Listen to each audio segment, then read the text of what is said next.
Jerry.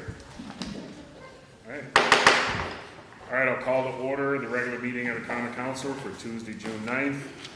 Will the clerk please call the attendance roll? Alderman Benyon. Here. Alderman Carey. Here. Alderwoman Forney. Here. Alderwoman McCall. Here. Alderman Crawford. Here. Alderman Anastasia. Here. And Alderman Robinson. Here. Please rise for the invocation and pledge of allegiance.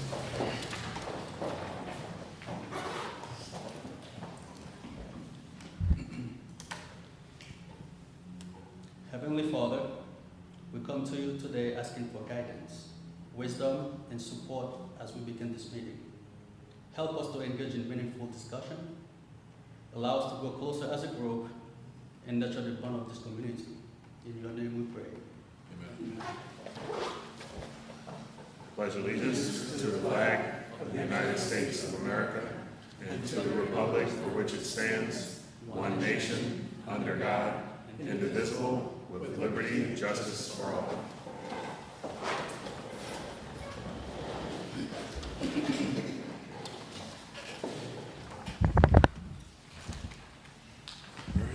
Reading, correcting, and approval of the minutes of the previous regular meeting. The regular meeting of the Olean Common Council was held on Tuesday, May 26, 2026 at 6:15 p.m. Present: Alderman Robinson, Alderman Benyon, Alderman Carey, Alderwoman Forney, Alderwoman McCall, Alderman Anastasia.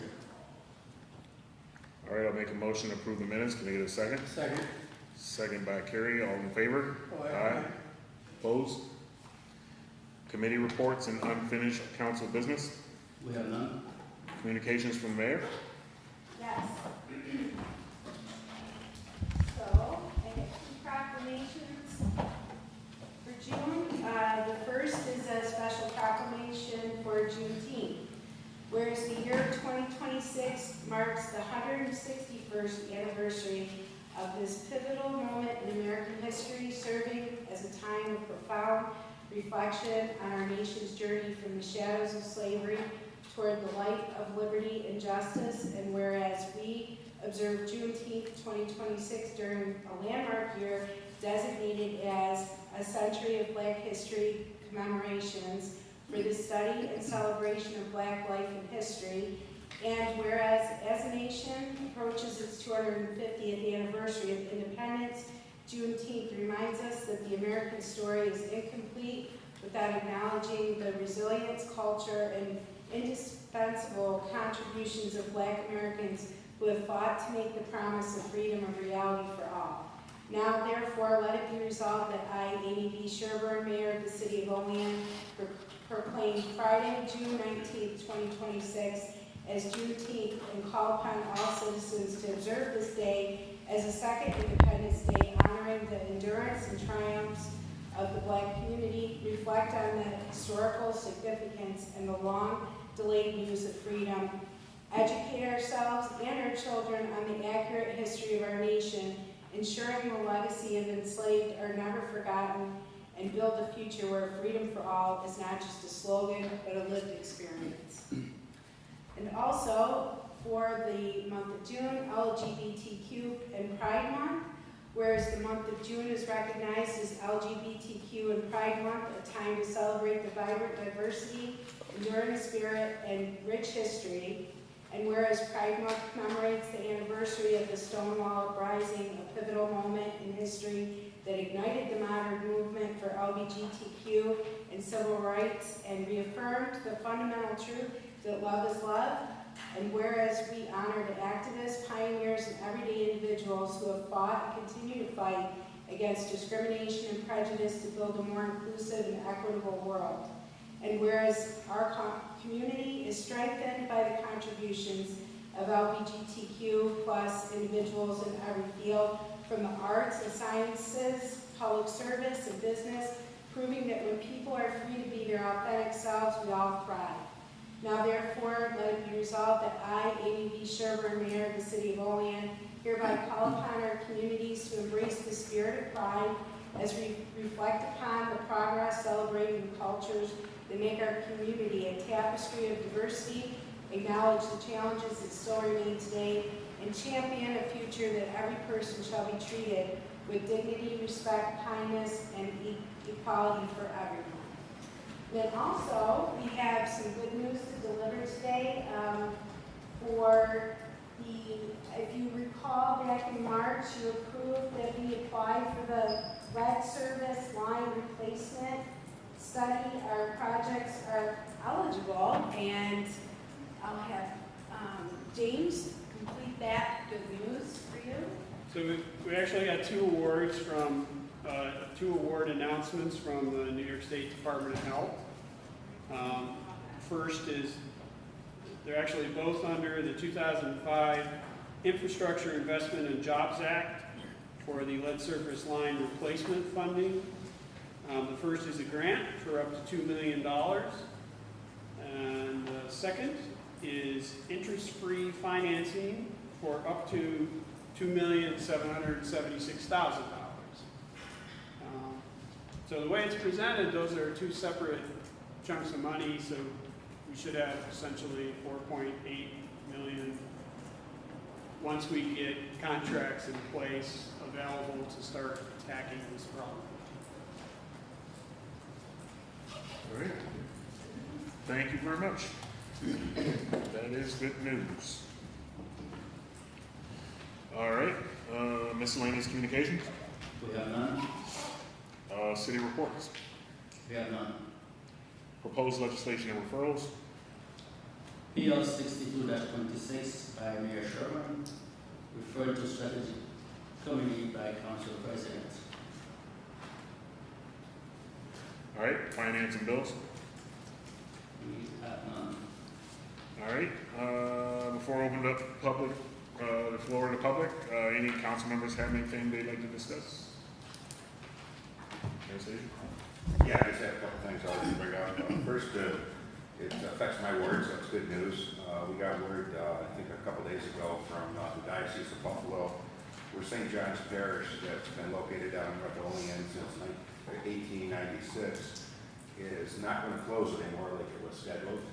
It's going to remain open, and it's not going to be merging with St. Mary's, so it's going to be an independent parish. So that is great news for North Olean residents who attend that parish. And the second comment I'd like to make is,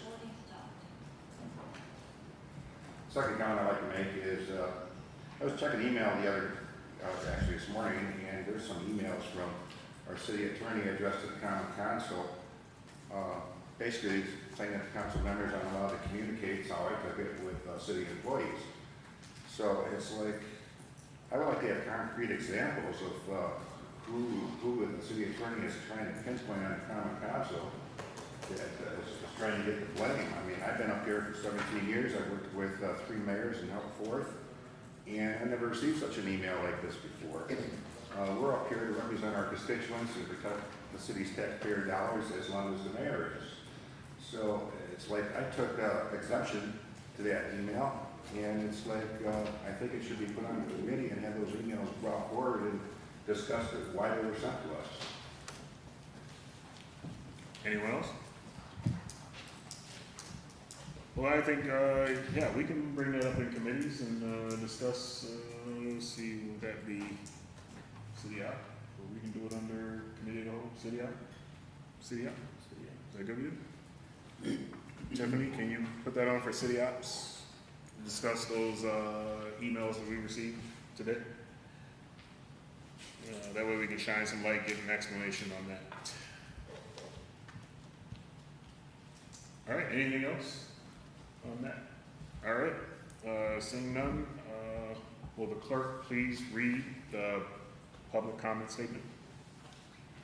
The public comment portion of the council meeting is established to provide members of the community with the opportunity to publicly state their views, voice their concerns, or to provide input pertinent to any issue affecting city government. Additionally, the mayor, common council members, and city department heads encourage any person with questions to contact them at their offices. All right, thank you. All right, at this time, if you have public comment for the council, please come up. You'll have 3 minutes, and please be mindful of each other's time. and state your name and address for the record.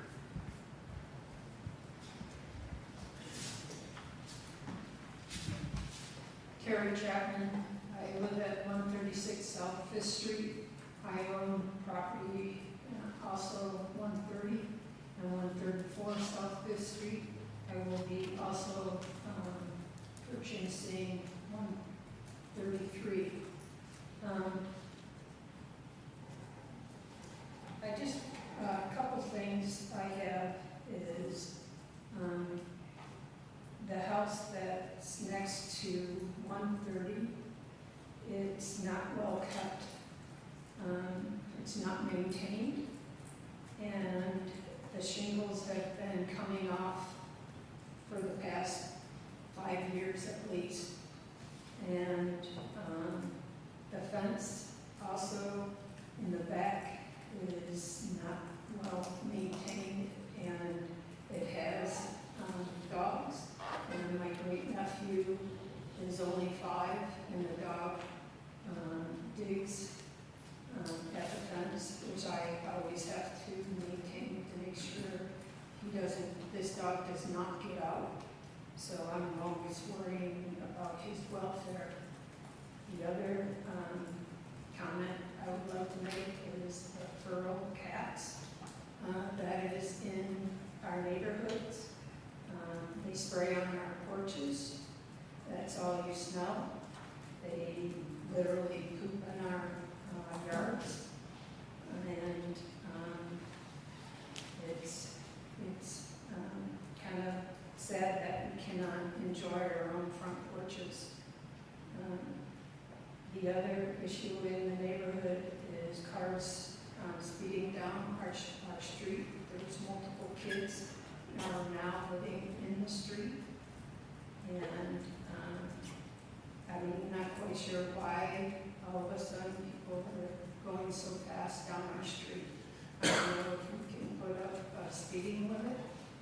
I don't personally think 30 miles per hour going down Side Street is appropriate.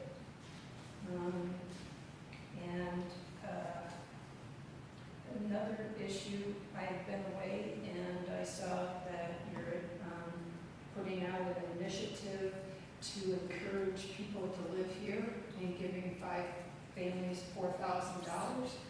I basically moved back here in 2019 by choice and that, and I didn't get anything to get money to come here.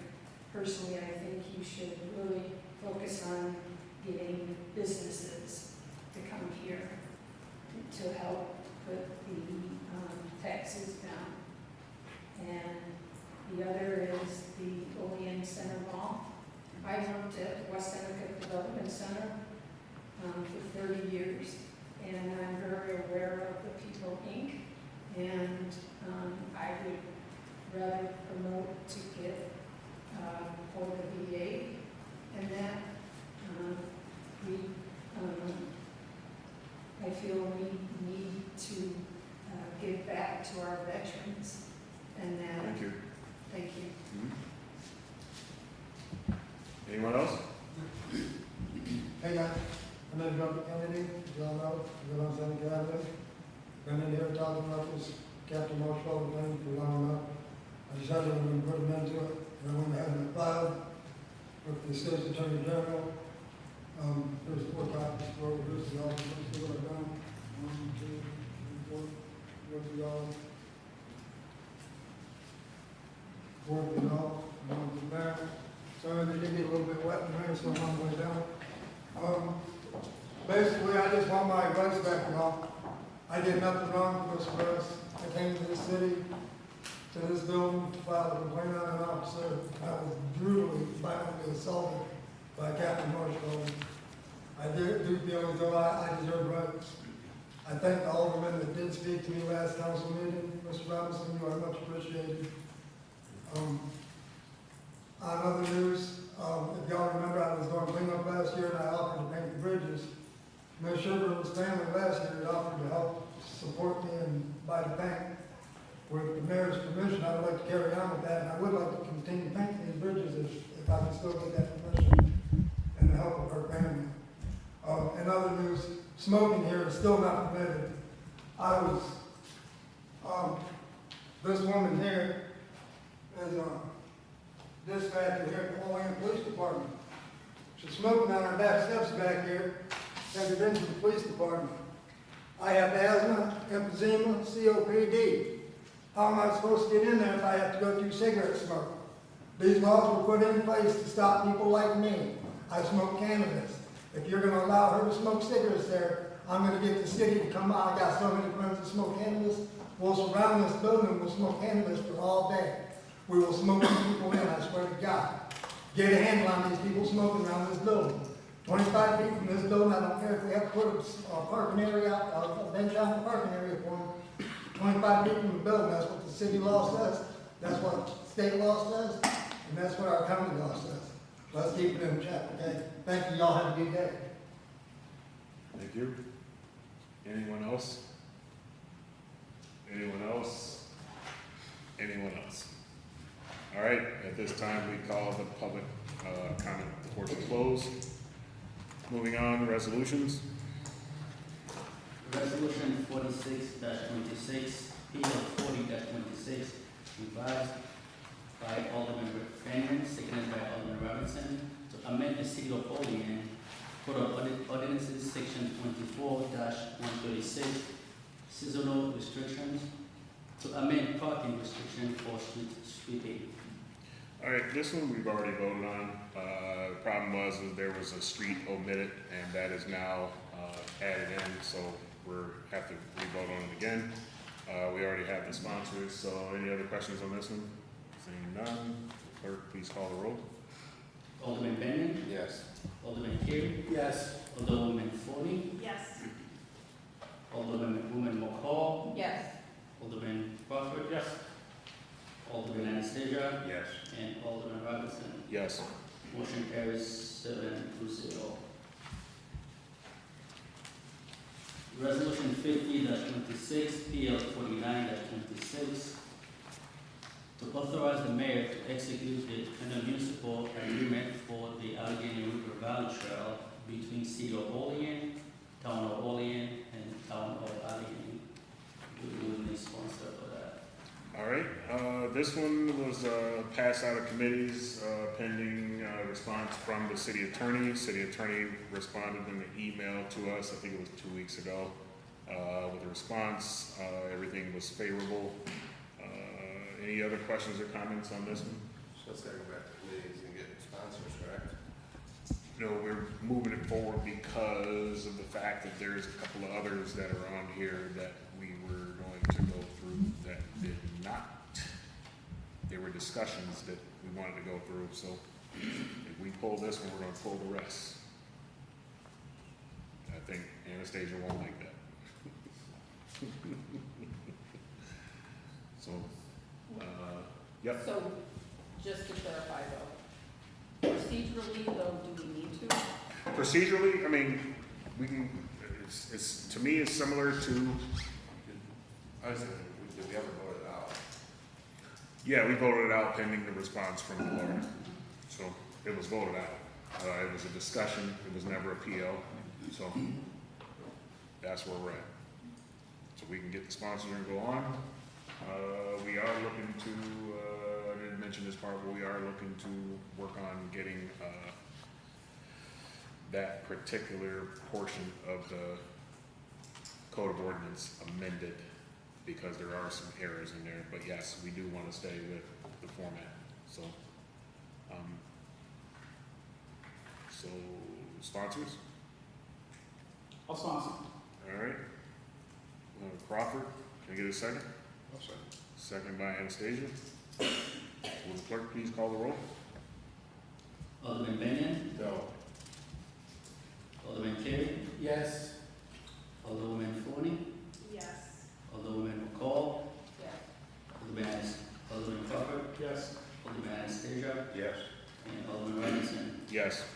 Motion carries 6-1.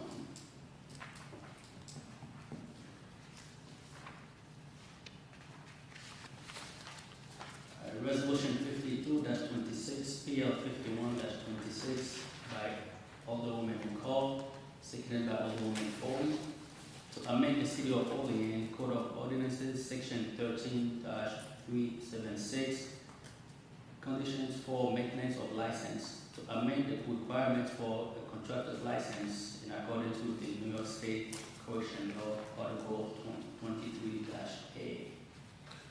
All right, any questions on this one?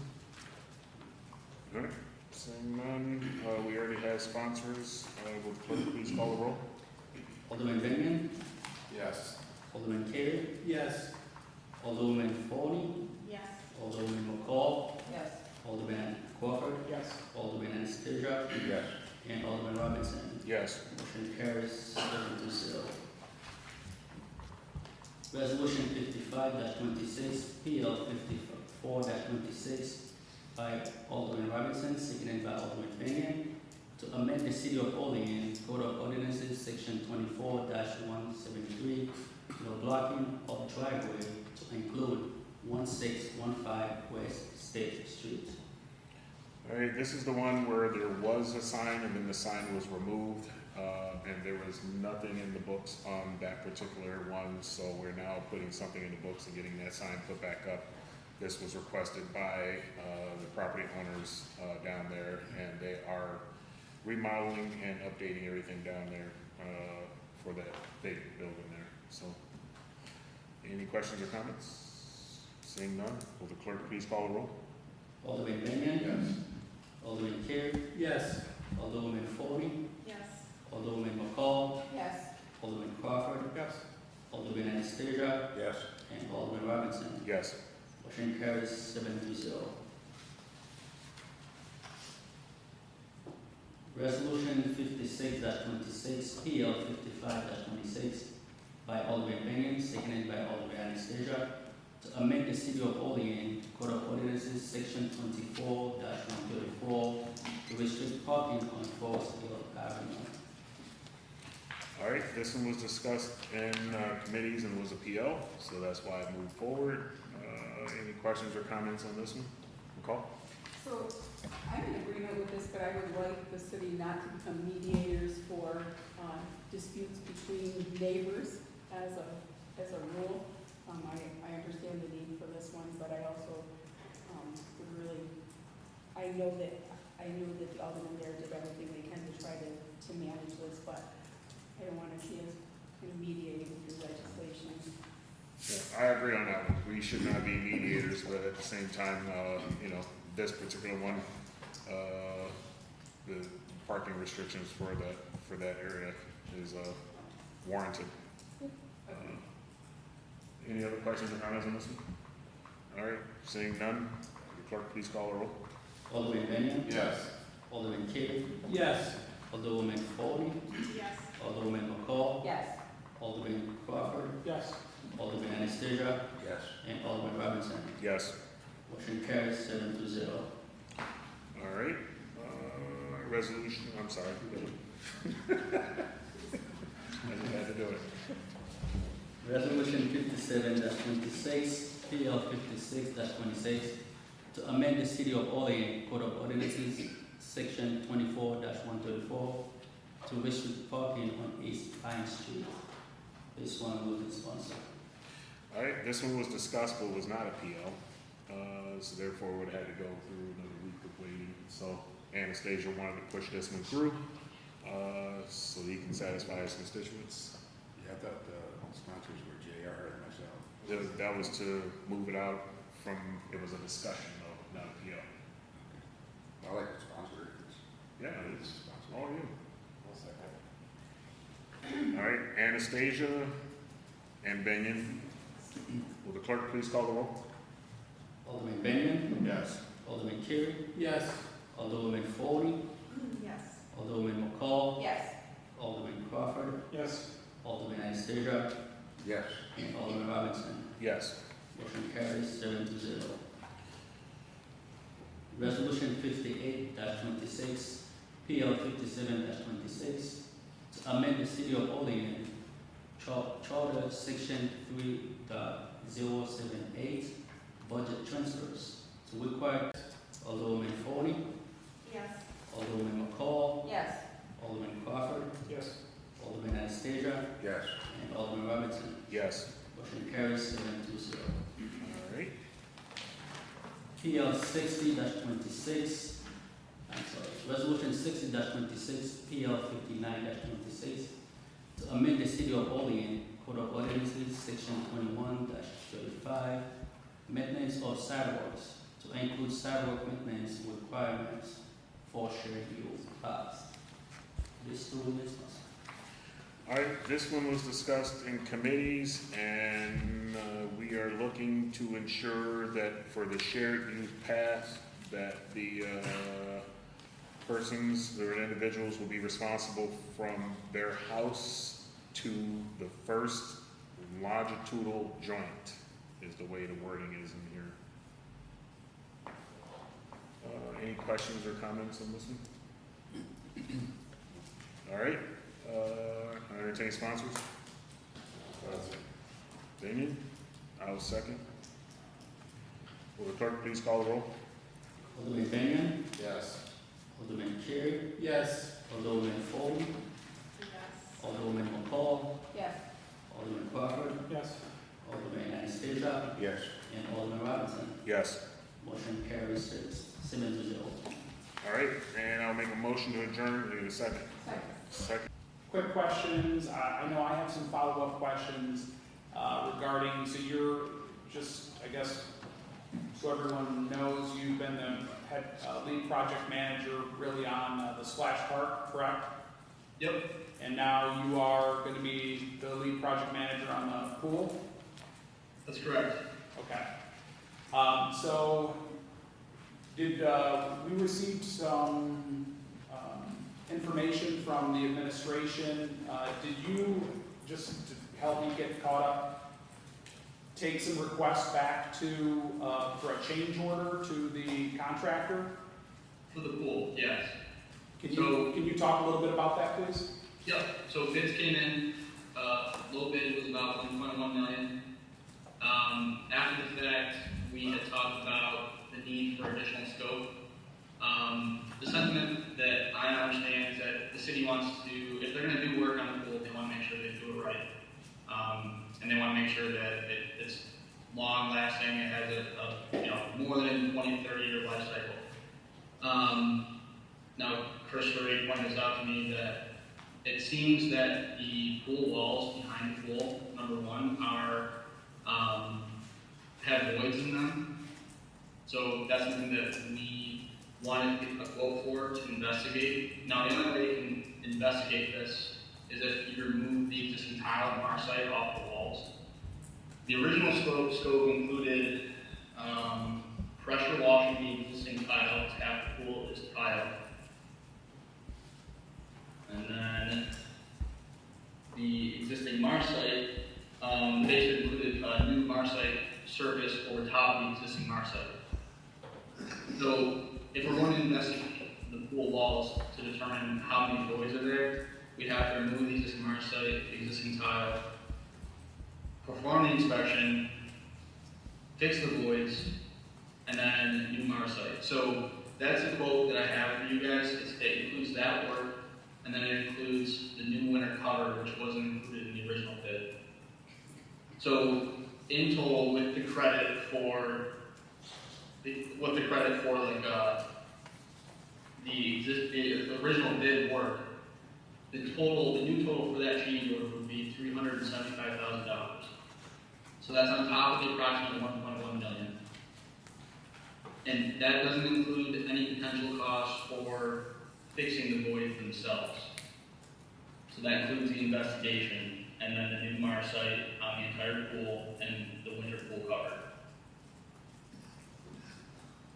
So I think it would probably be my recommendation to have probably about $100,000 in contingency ready to spend on the repairs of the voids. Again, we don't know what the extent of these voids potentially are. So that's just off of what I've been hearing from Chris and the prices that Patterson Stevens provided us. That's what I would recommend.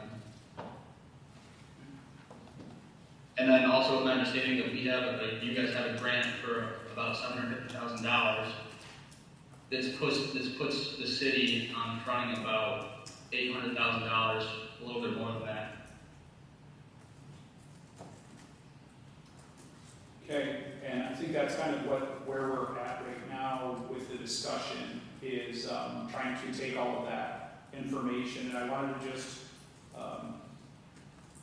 confirm that the additional quote for the change order was to indeed essentially remove the existing walls, do an inspection of all of the structure, look for the voids, correct them, fill them, etc., and then put all new Marsite walls in. That's correct. The So, only thing in there that you mentioned, so the only thing that's not included is the cost of repairing the voids. okay. We don't, And you think, Yeah, you think $100,000 worth of contingency would be acceptable for that? that's what I would start with. It's really tough to know. I mean, I believe the pool was constructed in 1970, but you know, who knows how well it was constructed, what's happened in the area since then. I would hope, or have hope, that $100,000 could cover any of the costs for the voids. But again, worst case scenario is that we find that this wall is degraded so much that it needs to be replaced entirely. And that's something that I had talked about with Jim Sprague as well. You know, we could get to a point where it may not even be beneficial for the city to go for repair. So my initial thought was that if we want to move forward with a new pool, we do the work in phases, and we start with just an investigation of the walls to determine if it's even worth it to keep the pool. Now again, that's gonna cost some too. I asked Patterson Stevens to break that out. I believe they had that cost at about $150,000. You can't just take like a sledgehammer and find out if there's like Well, holes. I mean, if holes the city on it, has- like 100,000. If City Forces has the ability to remove the Marsite and the tile, I definitely think that would be the cheapest way to go. Yeah. All right, I'm just taking some notes because I think most of us are. I have some additional questions, and I know some of my counterparts as well in our discussion. I mean, you know, we're faced with kind of obviously this is a big ticket item, and we have some tough decisions to make. But questions that have come up again and again is, given the dollar value associated with a project like this, and it sounds like almost a full rehab as it is, what's the possibility, the feasibility of reducing the size or scope of what is the existing really monstrosity of a pool into something that would be more efficient? Just reducing the size of the pool, you mean? Well, that's one of them, and I think another item that was brought up was the possibility of like a zero entry type pool. I mean, if we're talking about a major renovation of the pool, what type of cost are we faced with and at that point, would it change the scope of the project so much that we'd have to go out to bid again? I don't believe making the pool smaller would reduce the total cost of the project at all. I think it would actually increase the cost, because you have to bring in all the additional fill, you have to set up a new concrete wall for that portion of the pool, because you'd be cutting it off. You still be pouring new concrete over top of it. All you'd be doing is reducing the amount of Marsite that's going to be installed in the existing pool. And I don't necessarily think that we're expecting it to reduce the cost. How much does it additionally increase the cost? And the logic is, you know, if you reduce the size by 33 or 40%, if you instead of having an L-shaped pool, Yep. that certainly reduces the cost in chemicals, in on and on, right? The number of lifeguards, et cetera, et cetera. I mean, so would it not make it a more efficient pool to operate? this seems like a life cycle analysis issue. I don't think that's something that I can tell you concrete right now, just off the top of my head. Yeah. It's possible. But it could be over a 20-year life cycle.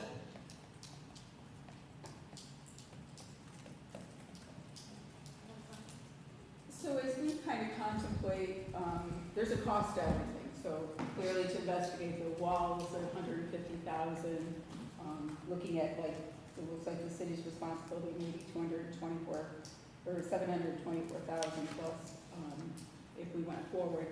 But there's also a cost to getting rid of the pool too. Do we have any idea of what the cost to the city would be if we didn't do this project with the pool and we got rid of it? What would the cost to the city be for that? I think defining what getting rid of the pool would be, if it's just simply filling the pool in with stone, I don't have a number off the top of my head. $200,000. I could be highballing it. If I know the total volume, I could definitely get you a number on what it would cost. But you would basically just be filling it in. If you wanted to get rid of the pool and reuse that area for any other purpose, assuming you're filling in the existing pool and you're covering it with new concrete and then using the pad or area for something else, I can definitely get you guys a more concrete cost if you guys want. Well, I think that we need to kind of, as we weigh that, look at, if we choose not to do the pool, what's our cost? Because there's a cost either way. And I think understanding that helps us to make some decisions too, because we can't just leave a big hole for obvious reasons. Of course, yeah. Let me get you guys some numbers on that. And I'll just give you a number just for the cost of material to fill in the existing pool. And then I'll add in the cost of a concrete deck over top of it. Looking at the bid, that was the highest portion of the cost, right? Is the concrete, the size of the scope of because most of that $1 million was going towards replacing the pool deck, correct? So it was A lot of it goes towards replacing the pool deck. I think probably about $400,000 goes towards replacing the pool deck. So yeah, if you could at least, so we have, all of the information available to us. I think that's a valid question to follow up with. Brandon, if you can get us a number on what would it be, what would the cost be? I would even still say, if it's even allowed, given the covenant that still sits on that pool. That's still something that Ms. Carrie Kerber pulled out and looked into for us, given grant money that was received when that pool was put in place. So if it is allowed to even decommission, that's another question that I still haven't really found an answer to. But if we could get a cost on that, Brendan, that would be great. Okay, yeah, no problem. I need guys that.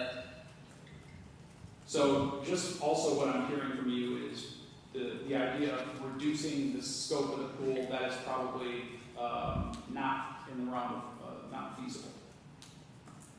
Yeah, I don't believe taking that into consideration would result in significant cost savings. Okay. Other questions?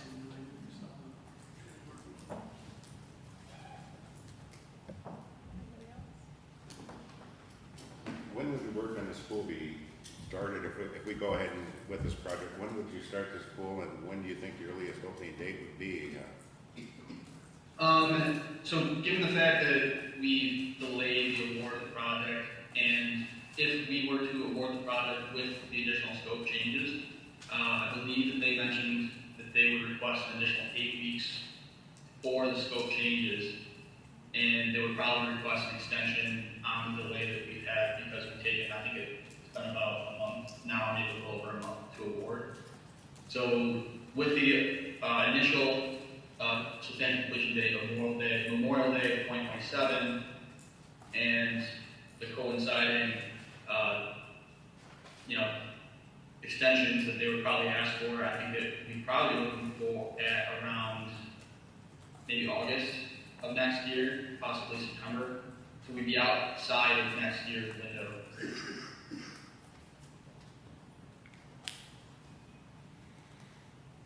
Again, that's just from the conversations I've had with the contractor.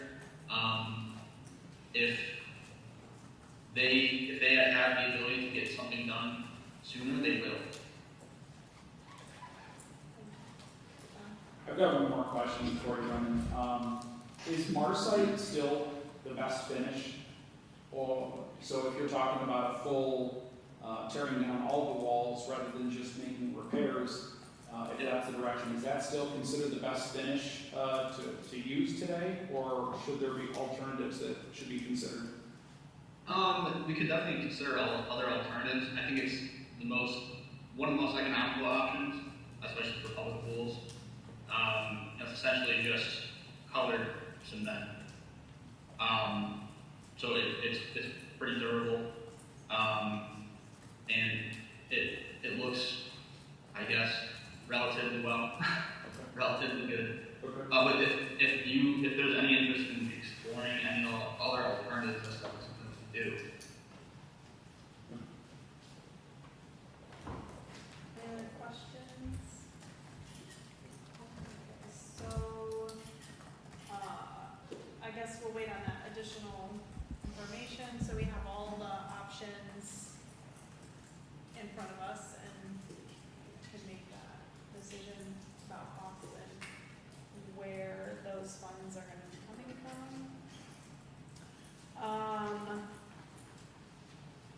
So, we can put that. I don't even know when we're coming, meeting again, the end of June, Our next meeting. next meeting? Brandon, is 2 weeks good enough to get that information, or? Oh yeah, I can probably get to you by the end of the week. So I'll give you the cost of just filling the pool in, and then I'll separate out another cost for new concrete over top, just so you have an approximate estimate of what that will cost. Brandon, we're meeting again on June 23rd, so just so you have a date of, Okay. to send that over, thank you, appreciate that. Okay, that's all we have on the pool? No, I want to add something, but Yeah, go ahead. we don't need. Okay, thank you, we appreciate you joining. Thanks guys, thanks for letting me call in. Thank you. All right, Brandon. Yep, so a couple of things. One, what he had mentioned about the concrete. I do recall in my youth going to a pool where it did not have the tile size. It had a concrete finish, but it was a rough finish. I don't know if that's a smoother concrete but I do recall being in a pool with a concrete finish, rounded bottom. We used to put our feet up there. It gave you a grip, when you went to kick back or whatever. But so if that was cheaper or less expensive, I should say, option and have it dyed, then maybe that's something we should entertain. But as far as the pool itself, I went back into my emails to try to find more information. Went all the way back to 2022 where I found information on this topic. But first I want to talk about how this government works, how the City of Olean government works. We tend to bring a topic, we introduce it, we find out about project costs. Then we start to ask questions, we meaning the council, and then we're told we'll get the information, we meaning the city. Weeks, months later, the topic comes back on the agenda, and then this is where the redundancy begins. We literally start repeating ourselves and asking the same question and saying the same thing over and over and over, second, third meeting. Usually responses will come in the day of, as we had today, or the day before the meeting with no time to analyze or digest anything. Then these responses or answers lead to more questions, more delays, more postponing, like we are now with this pool. The project is then delayed for lack of response, or councilors being pressured to action it, or we get blamed for inaction. The city doesn't like the response of the council, and then there's more delays, or we're slow moving the bid, or we're lack of response to the questions, excuses for delays on the council's requests, and so on and so on and so on. We get the gist, but I want the public to hear this because this has happened with almost every project since I've been on this council. And it's one of the things that actually I found an email from 2022 where I was complaining about that very thing. So proof is in some of the committee agendas. If you look at them, we're littered with some of the unfinished business of things that are coming back and forth over and over and over. So I want to pivot because most recent article in the Olean Star where information was presented to the public or to the Olean Star. Granted, I don't know if they reached out to the city or if the city reached out to them, but the fact is that information was presented to an outside source, and here the council had received zero information whatsoever. I've learned more in this piece right here than I knew of what was coming up for our agenda. And I came here Thursday, Friday to meet with the council clerk to discuss this week's agendas. So haven't heard anything about it. I think that's just straight wrong. We should be informed. I'm going to say after 6 months, I've had enough evaluating, and I believe that this administration is worse than the previous when it comes to communication. We are not receiving information, or we're receiving it at the last minute. We've had numerous incidents that have popped up since the beginning of the year where we were the last to know, and I believe that needs to change. So when we look at this pool, some notes that I wrote down that were mentioned during this previous presentation or Q&A with Brandon. We're addressing that the city, why aren't we addressing the neglect to the pool? We literally had department heads say that they had X amount of years of experience, but yet the pool was uncovered and then there was damage to the pool. Why is that? And these are just rhetorical questions. I'm not looking for an answer. And then we had responses in the paper. As you read the article, it seemed that we are just in dire doom and gloom. And I asked, well, how do we get to this position? How do we get to this point? And since we're in a doom and gloom, why weren't there quotes for removal? Why weren't there potential solutions provided? Why haven't we mentioned advertising? We have the funding for that. Why haven't we mentioned a quote for downsizing? So these are all the things that I thought of right off the top of my head after reading this article. I thought to myself, well, none of this other stuff was mentioned. Is to me, and I tell people all the time, I like to stay in the middle. I don't like to lean one way or another. But to me, that's more politics when you start coming with the doom and gloom, end of the world type scenarios, and I don't have patience for that. So what I do have patience for, fact, Olean has determined that the pool is something that they want. I did dig up old emails. I read some of them. I saw where people's concerns were they wanted to keep the pool. I saw comments where if you go to my Facebook, my Olean Facebook page, and you go to search this page and you type in pool, you'll see the notes that I wrote in there on the pool and the comments that people wrote. But you'll also see where I was against the pool prior to everyone stating that they wanted to keep the pool. Because I have believed for the longest that we spend more than we can bring in. Just to provide a little insight on that, at the time we were told, mentioned in 2022, we were told that there was 14 to 15,000 people per season, and the pool also ran Memorial Day to Labor Day. Let's put a pin on that one. So this equates to 14 people per day, and that was my reasoning for saying, hey, we should get rid of this pool. But again, the people have spoken. They said, hey, we want to keep this pool. We need it. It will go good with advertising of the splash pad. So I'm on board with that. I've pivoted. I'm good with that.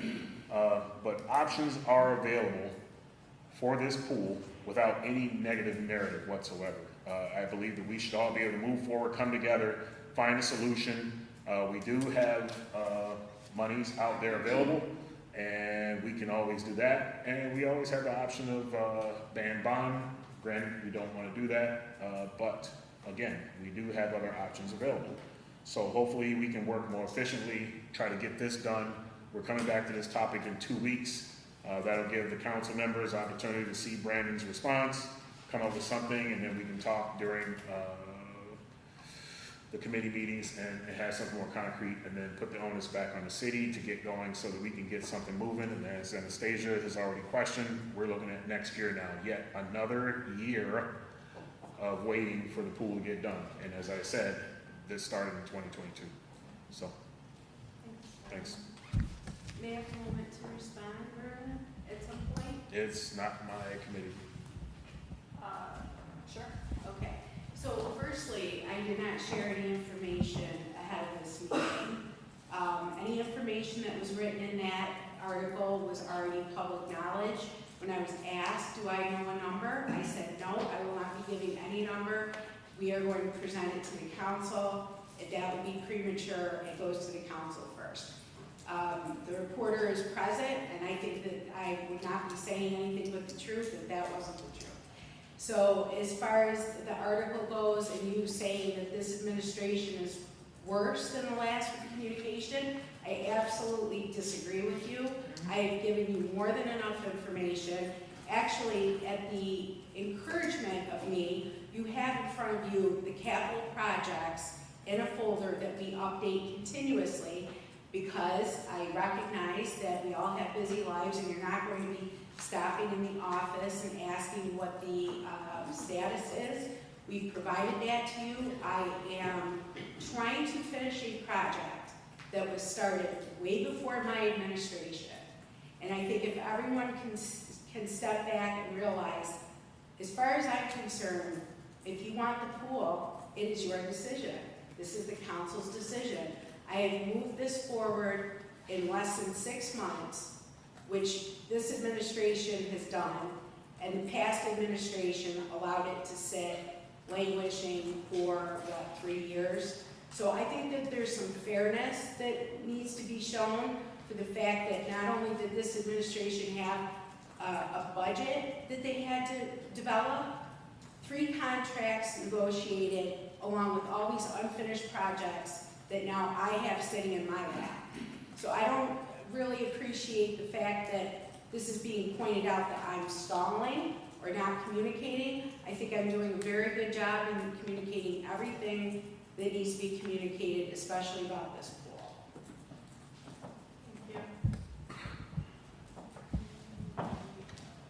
Thank you. Oh, I'm sorry. No, the other thing I'd just like to say is I agree with Vernon. We talked about this pool several times throughout the past administration, and no department heads or nobody spoke against the pool while we were discussing it under the Olean administration. And as far as the funding goes, yeah, the costs go up. The longer we wait, the more the costs are going to go up. But I just want to remind the council, don't forget, in August or late September, early September, we're going to be getting $500,000 in TMI funding. And it's a one-time gift from the state, and this would be a perfect funding source to use to put towards this pool. And it's going to be a great marketing tool, having that pool along with the splash pad, because that's what we wanted to discuss. And the splash pad is smaller than I thought it was originally going to be. And if that pool is removed, it's going to look ridiculous over there. So, and the public wants it, at least the people that I've talked to. Some people call us the comedy council, who the hell cares? But the calls I got, people want the pool.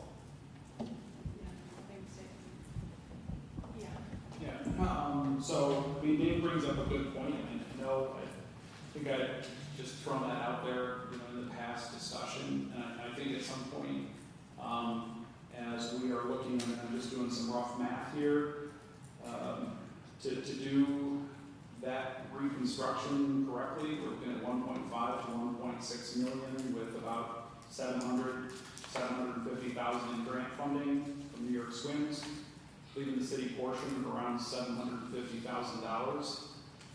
But, I think it's something that I would ask the council members, as, the mayor's doing the best she can with being handed these projects. She said, if we want the pool, it's the council's decision.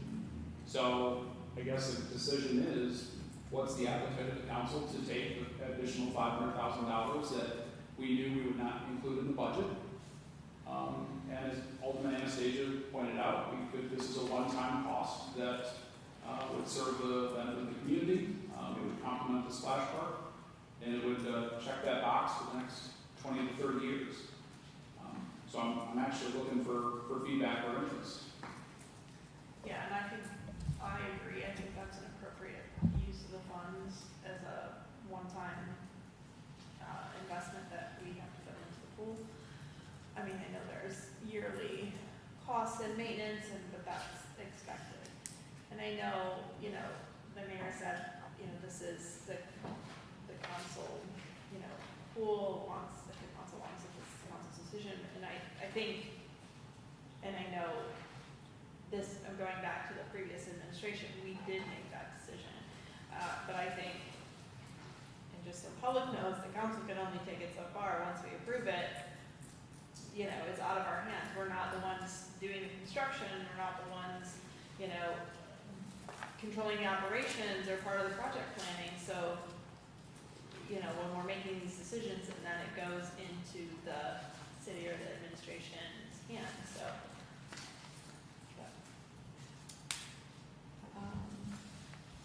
Yeah, Chair. So, I still think that, one question that could be asked is the most economical way to do the pool.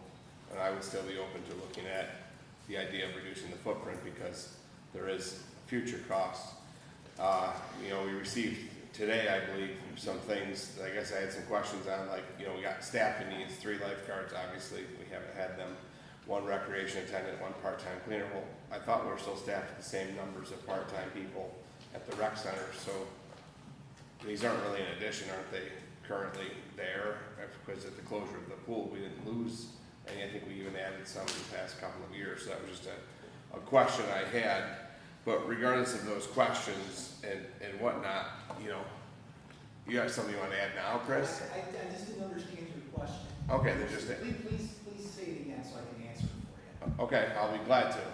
My question is this thing that you sent out on your letterhead stated that we would need 3 lifeguards, 1 recreation attendant, and 1 part-time cleaner, Correct. and a certified pool operator to operate the pool. Correct. My question is, aren't those people already on staff? No. Okay, so when we... The CPO is on staff.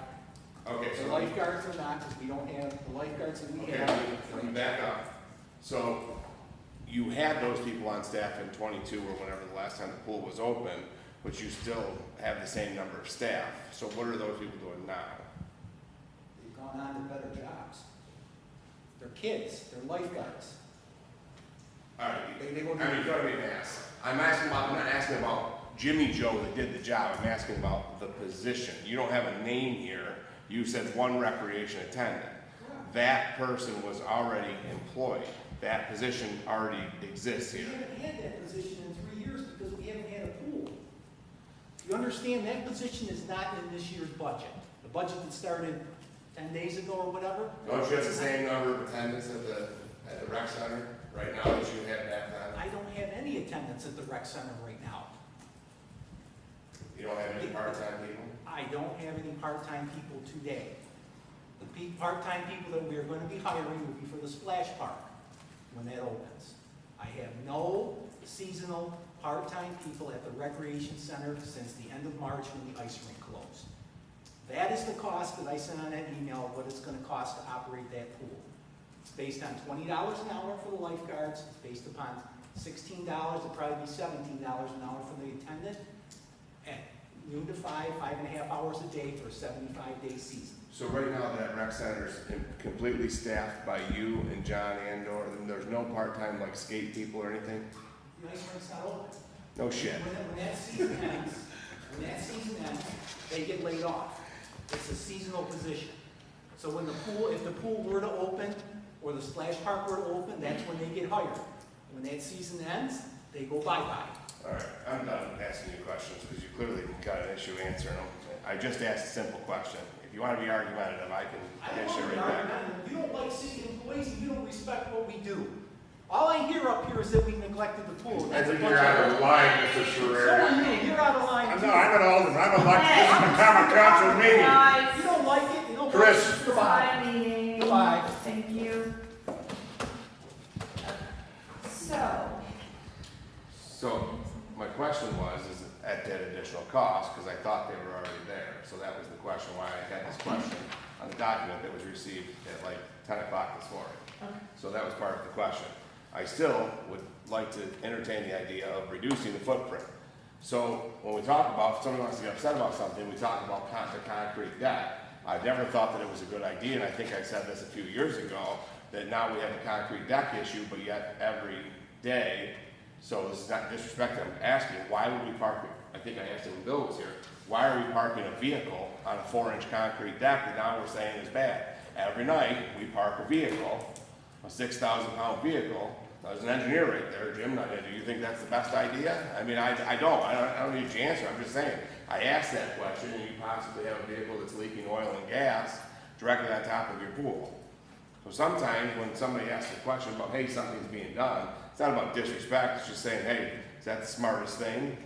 That it's not built for that. So people can get upset when the council has to ask questions. Sometimes they're asking questions based on the finances that go along with it.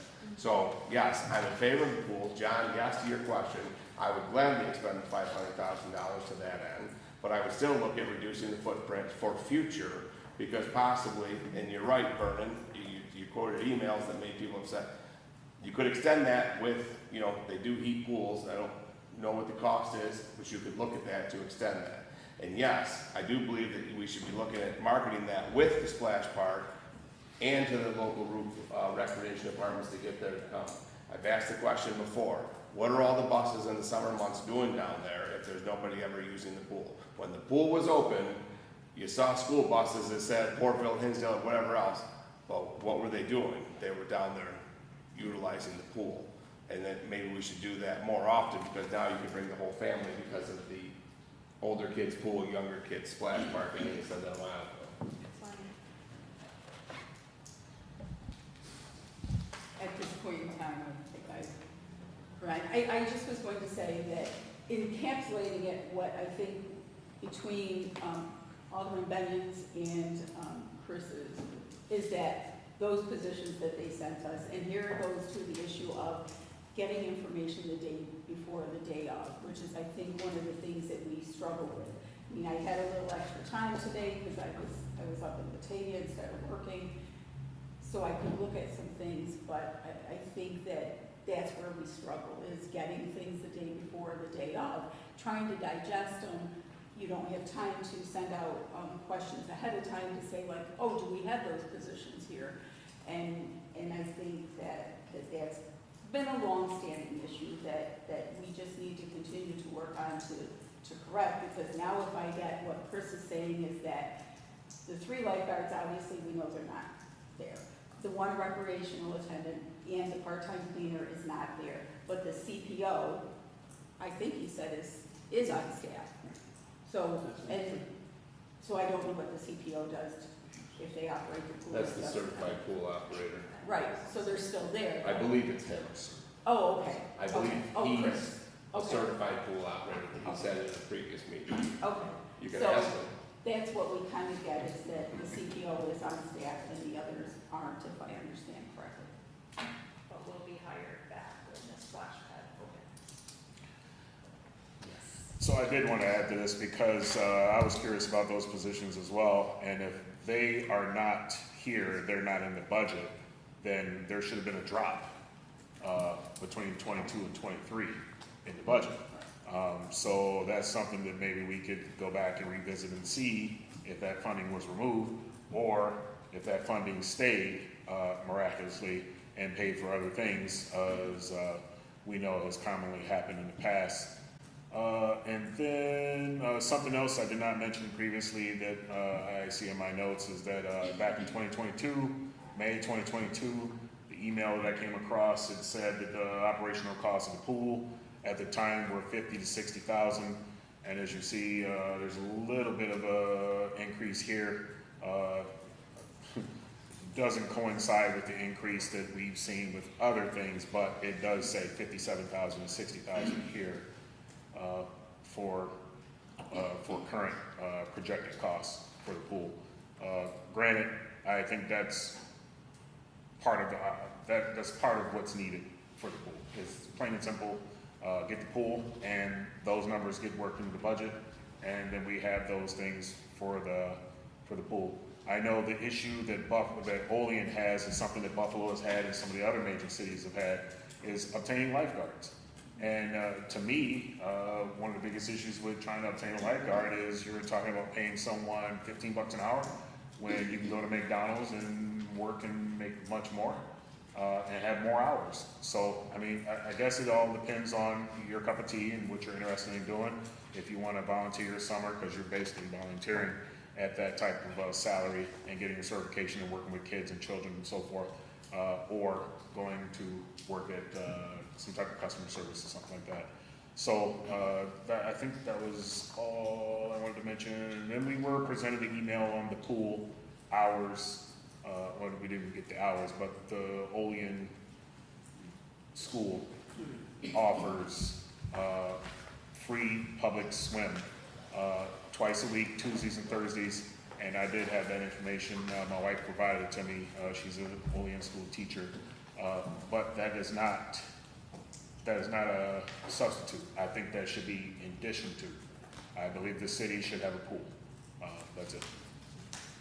Alright, so, That was my question. I wanted to know, was this being offered as a substitute or information for the public, which is valuable information, and if you have the time, so I'd appreciate that. And Jen, and just a question, that goes, again, I had a question, does that go all summer? it does go. I will find it. I have the flyer. Yeah, I'm saying, yes. It's at least twice a week. In the summer too? Oh, okay. I didn't know that staffing. All year. Yeah. Well, I specifically meant the summer, just with people being out of work. Yeah. All right, so, yes, Were you gonna wrap it up? I was Did you gonna have a wrap say? it up. Oh, I have one more thing because I kind of circled back where I'm sorry, I was just gonna, again, if we are, I think the ultimate goal really for all of us is to try to problem solve this and to try to come to an agreement, what will best serve our citizens without stressing our the financial burden associated with the renovation. And some options have been put out here tonight. I got it down to leaving $250,000, of which Cattaraugus County has always expressed interest in helping Olean, maybe on a once-a-year time frame with a variety of major projects that serve people that just don't live in Olean. So I don't know of any major municipal pools in the county. Maybe there's in Salamanca perhaps, but certainly around this area, it's fairly limited, right? So corporate sponsors, there's a number of businesses that we've talked about in the past. So I mean, there are ways that, and I wish that this is what we put our efforts into, is trying to come up with a solution on how to pay for this. And hopefully that's something we can work on over the next month or two. Just to add to John, the Ralph Wilson grants, which are available, if you look at them proactively early enough, you might be able to get one of those, because that's exactly what they're looking for. So I was just gonna say, I was one of the few who were not in favor of the pool. And we talked about, where this is where compromise comes in terms of when we were looking at the splash park and we were looking at the overall project and building it almost into, like a complex, so to speak, right? As I've looked, listen, nobody's more enthusiastic except for maybe John about the splash park and getting that project done. Is that I became aware that, we're probably talking 12 and under for, given the size of the things, and that if we do have a family that I've come to appreciate, that having a complex would be family friendly, not just for our residents, but residents outside of the community. However, having said that, we still need to make sure that we are fiscally responsible and good stewards of the dollars that we have within the city and the cost attached, hence my question around what is the cost if we don't go forward, because I think that we need to have that information to be able to make a good fiscal decision about that. So that's kind of where I'm coming from, because I know I was not one that was in favor of the pool, but in looking at compromise and trying to get projects through, I think that's where we all try to come from at this point. And that questions are not meant to be inquisitions, but rather to get the information we need to be able to make the decisions that do affect our residents and affect the city, not just for now, but long past everybody except Dave, who will be on forever, right, past that 17 years, but right, so the next council has to live with this, the next, whoever that is, has to live with these decisions, so I'm really mindful of that. Well, thank you for everyone's comments, and, if there's other clarifications that you need, I'm sure we can send them via email to ask that. We'll wait on the information from CPL, and hopefully we'll get that in a timely manner before our next meeting on the 23rd, so we have time to review that prior, because I know, at least for myself, it takes a while I'm not a construction person, so just kind of reading all that information and being able to digest it would be helpful. Okay, so let's move on to the next piece of unfinished business, which was PL 4726 to designate admission fee for the splash park to be $5. I know the PL reads for 2 hours, but there was discussion to be per session, to be changed to per session. I wasn't in that conversation, so if you want to talk to that. So I was just suggesting, and I kind of shot that out quickly, so that we don't tie the hands of Chris with that and stuff, that, because that may adjust or change over time too. So we did meet briefly, and honestly, this has been John driving the bus on this, and I appreciate that, because I do think, we do projects that are for our city residents, and we do projects that benefit not just the city residents, but the splash park is one that will bring people into the city. They will spend money in our restaurants, they will spend money in our stores. So, as we look at that, so we looked at, because I know the concern had come up, what about, how are we making it feasible? We also need to make sure that we pay, right, and that we are hopefully balancing out the costs. So $5 per session, but with the caveat that we will look into other things, corporate sponsorships, local agencies that may have individuals that are underserved, or individuals who have some lack of financial resources to be able to sponsor, whether it's a block of tickets or a block of time, so that individuals, we also would like to look at, inviting, how do we invite City of Olean residents first to be able to come and participate in it. So I think we've heard the concerns about, we want to make sure that everybody can enjoy it. And I know that Alderman Robinson has brought that up, and that's something that's near and dear to, I think, all of our hearts. So I think we can do that at $5 per person per session, and the details to be worked out by the director. I see you looking a little skeptical there, but I have promised that I will myself go out and see what we can do for corporate sponsors and for agencies that serve that population, to make sure that everyone can enjoy it.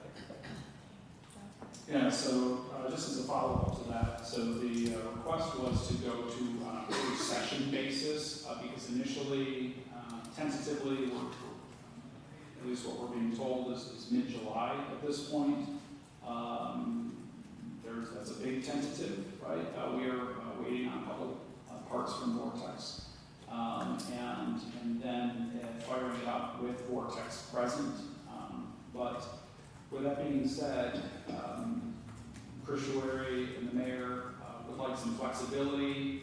Is it 2 hours? Is it 2.5 hours? At least for this first year, I guess, for the remainder of the summer as kind of a learning process? Is it 3-hour session?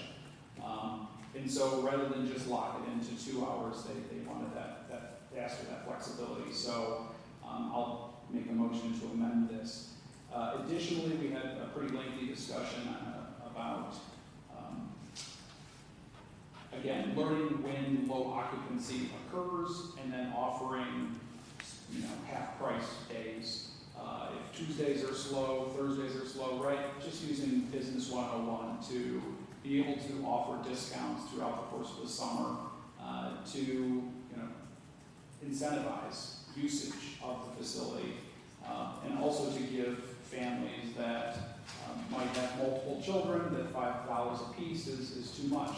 As a comparison's sake, costs $7 to go ice skating, right? So something that our ice skating rink, which I believe in the meeting told us generated almost $300,000 worth of revenue this past year.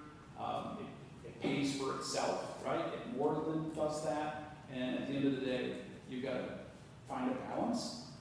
You don't want to price yourself out. You don't want to overprice your residents, those that use it. But at the same time, you can't do $1 a piece. So you got to find that happy medium and then look for alternative ways to offer affordable fun in the summertime. Additionally, at least for the foreseeable future, Fran Shop is still open and available and is a low cost. I don't even know if we charge for that or not. So that is still a low cost option that is available today. So these are things that we've taken into consideration, and I think the only way you can learn is to do it and to have that experience for a month and a half, 2 months, hopefully half of July, August, and into September. We can learn a lot from that and then roll things out, such as online ticket sales or online reservation systems, things like that, going forward. So at this time, hey Tiffany, do we need to suspend the rules to change a PL?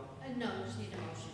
Okay. To amend the PL. So at this time, I would like to make a motion to amend PL 47-26 to say, to designate the admission fee for the splash park to be $5 for one session, okay, per person. And then additionally, 2 and under is free. So, you're 2 or under, you're free. So. Okay, can I get a second? Second by McCall. All those in favor? Of the amendment. Of the amendment, not of the PL, but just of the amendment of the PL. Aye. Opposed? So I just want to add also, I also agree with the flexibility, it can't be free. And we don't know what we don't know, and so there has to be some flexibility. And I think Chris does a great job in the winter season. There's people who, pay to go ice skating and pay for rentals, and then there's opportunities for free skating during those times when kids are off school and holidays. And so I think there is a really good balance, but again, we don't know. We don't know who our market's going to be. Is it going to be all little ones? Is it going to be full-on families? I mean, we don't have any data for that right now. And so I think this provides a really good starting point, and then knowing that will be evolving as the next season comes about. So that's just me, 2 cents. Yeah. While I am in favor with changing it to the one session and 2 and under for free, I'm still not in favor of the $5 period. Numerous reasons that I've stated previously, but I know it's been mentioned that we're going to look for other avenues and vouchers, some type of packages, stuff like that. But until I see that, that's what I want to see. Then I'm going to be a no until that part is done.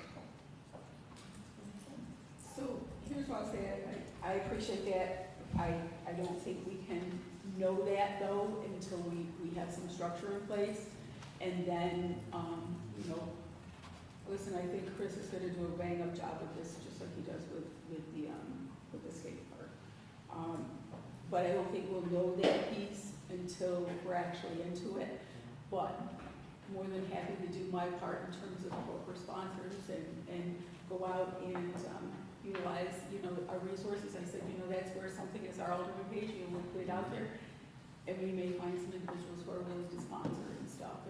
And John had a great suggestion, I thought, which is kind of like the 12 days of skating in the summer, over Christmas. Maybe we could get corporate sponsors to do like the 12 days of splash park, yeah, right? So I think that we can be very creative, and I think that as always, our Parks and Rec Youth and Rec have been creative in that. And we can do our part then as aldermen to also assist. I'll make a motion. Okay. Okay, so I'm sorry, I just need to know, because are we voting to move this to, like, Resolution. local? Yeah, resolution. Okay. Okay, so John makes a motion, I'll second. Sonia seconds, all those in favor? Aye. Any opposed? Here. One opposed. It would be Alderman Robinson. Just Robinson. Okay. So, then that will go on our next, regular meeting, correct? Okay. Good, okay, great. Jim, Yes.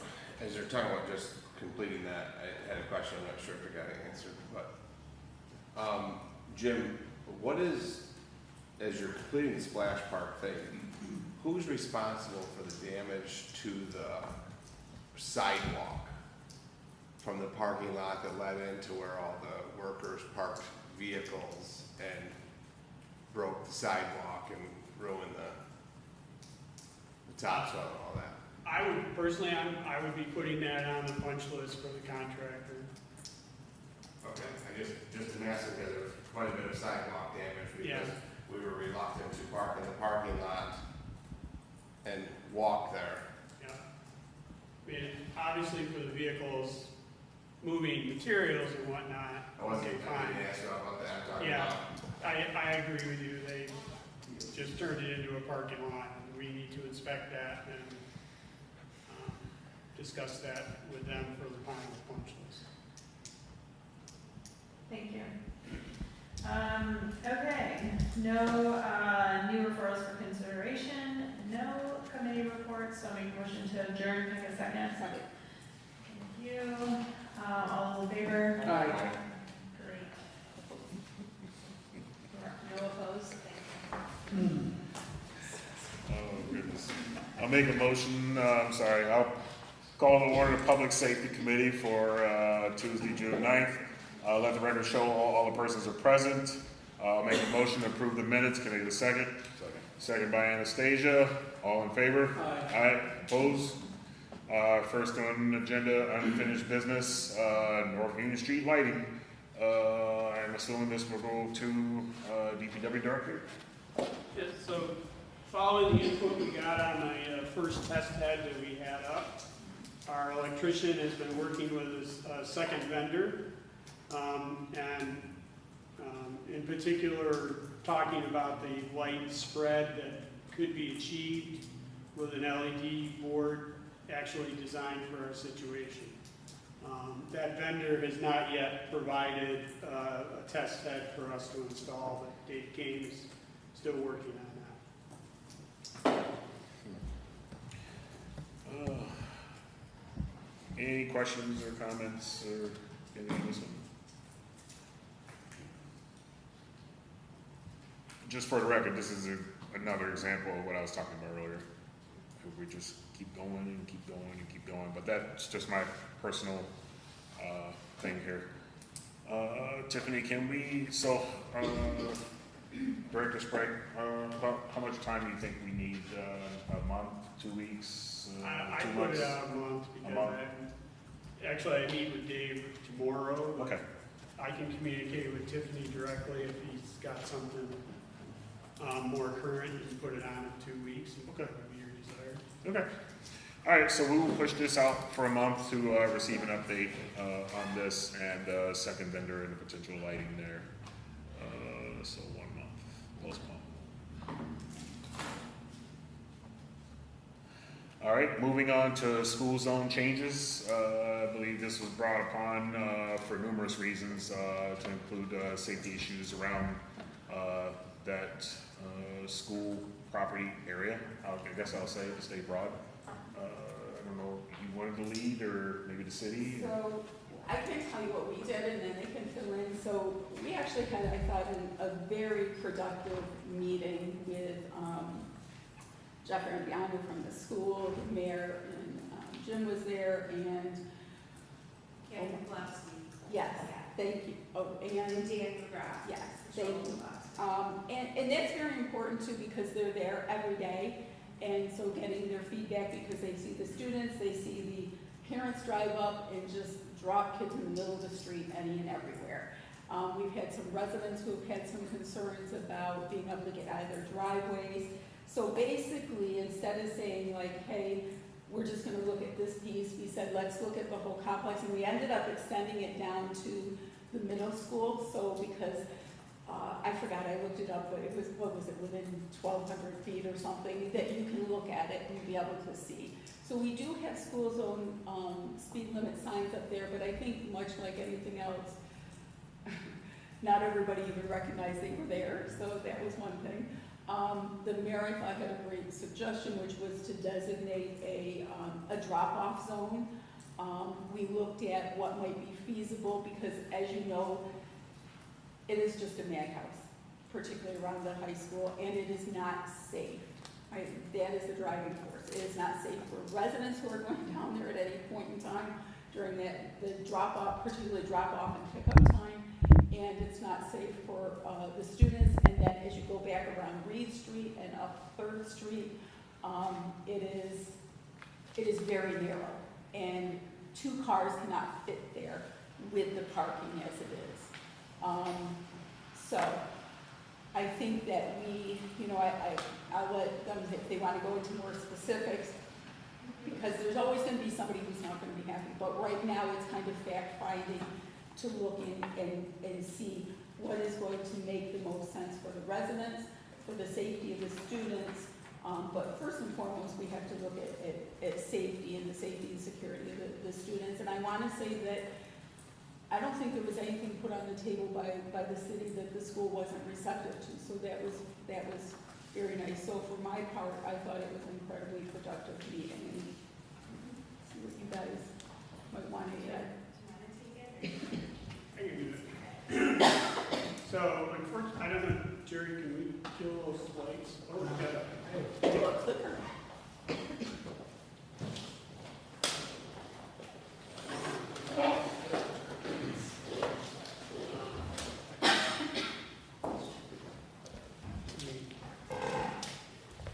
So I get close enough, so I got not okay. We lost John. Well, that's better. Thanks, John. So first, traffic direction proposal is to make North 4th Street one-way going north, and then Reed Street will be one-way going east, and 3rd Street one-way coming back south to West Sullivan. So we have a one-way loop around the high school building. Over here on North 4th Street, the parking on the east side of the street would be eliminated. That would become a drop-off space for parents dropping students at school and the school bus drop-off space, which I think it is now the school bus drop-off space, and it would just continue to be that. So that's the big change there in terms of traffic direction and traffic flow. What this drawing shows you is this yellow line is the school district properties, not the proposed school zone, which I think still needs to be discussed and thought about some. Like particularly over here on North 1st Street, My initial thought was to start here at First and West Sullivan, but when you look at it, when I was looking at it today, I think that's overly aggressive because if, excuse me, if you're northbound on North First Street, right in here, and you all of a sudden see a school zone sign and a school zone speed limit, you look around, you can't see a school, anything, anywhere. So I think getting compliance with the school zone over here is going to be very difficult, and we don't want to establish a zone that everybody's just going to ignore. So, you know, over here, I think if we're going to do a school zone, we have to make it very localized right along the edge of the tennis court complex. This is an existing school zone sign. This is an existing school zone sign. You know, I think this is one that has been discussed that is, you know, it's really too close to the school. We need to back that up probably by a full block. So we have some warning for the motorists, and we can get their speeds down before they're actually in the area of the school. And probably that's more what we need to be doing on North First Street. Same thing up here on Wayne Street. I have to confess, I can't read that. These are school crossing signs, I believe, and this is a school speed limit sign. Again, we would probably back them up a little bit so we have a little more space on Wayne Street for the motorists to slow down and get down to the school zone speed limit. This has been an area of a lot of conversation. This is North 7th Street, particularly here in North 7th and Reed. Dave Crandall, our engineer, has shown on here the new crosswalks, and he's proposing rectangular rapid flashing beacons for those crosswalks, because they are essentially mid-block crossings, even though they are at the end of Reed Street.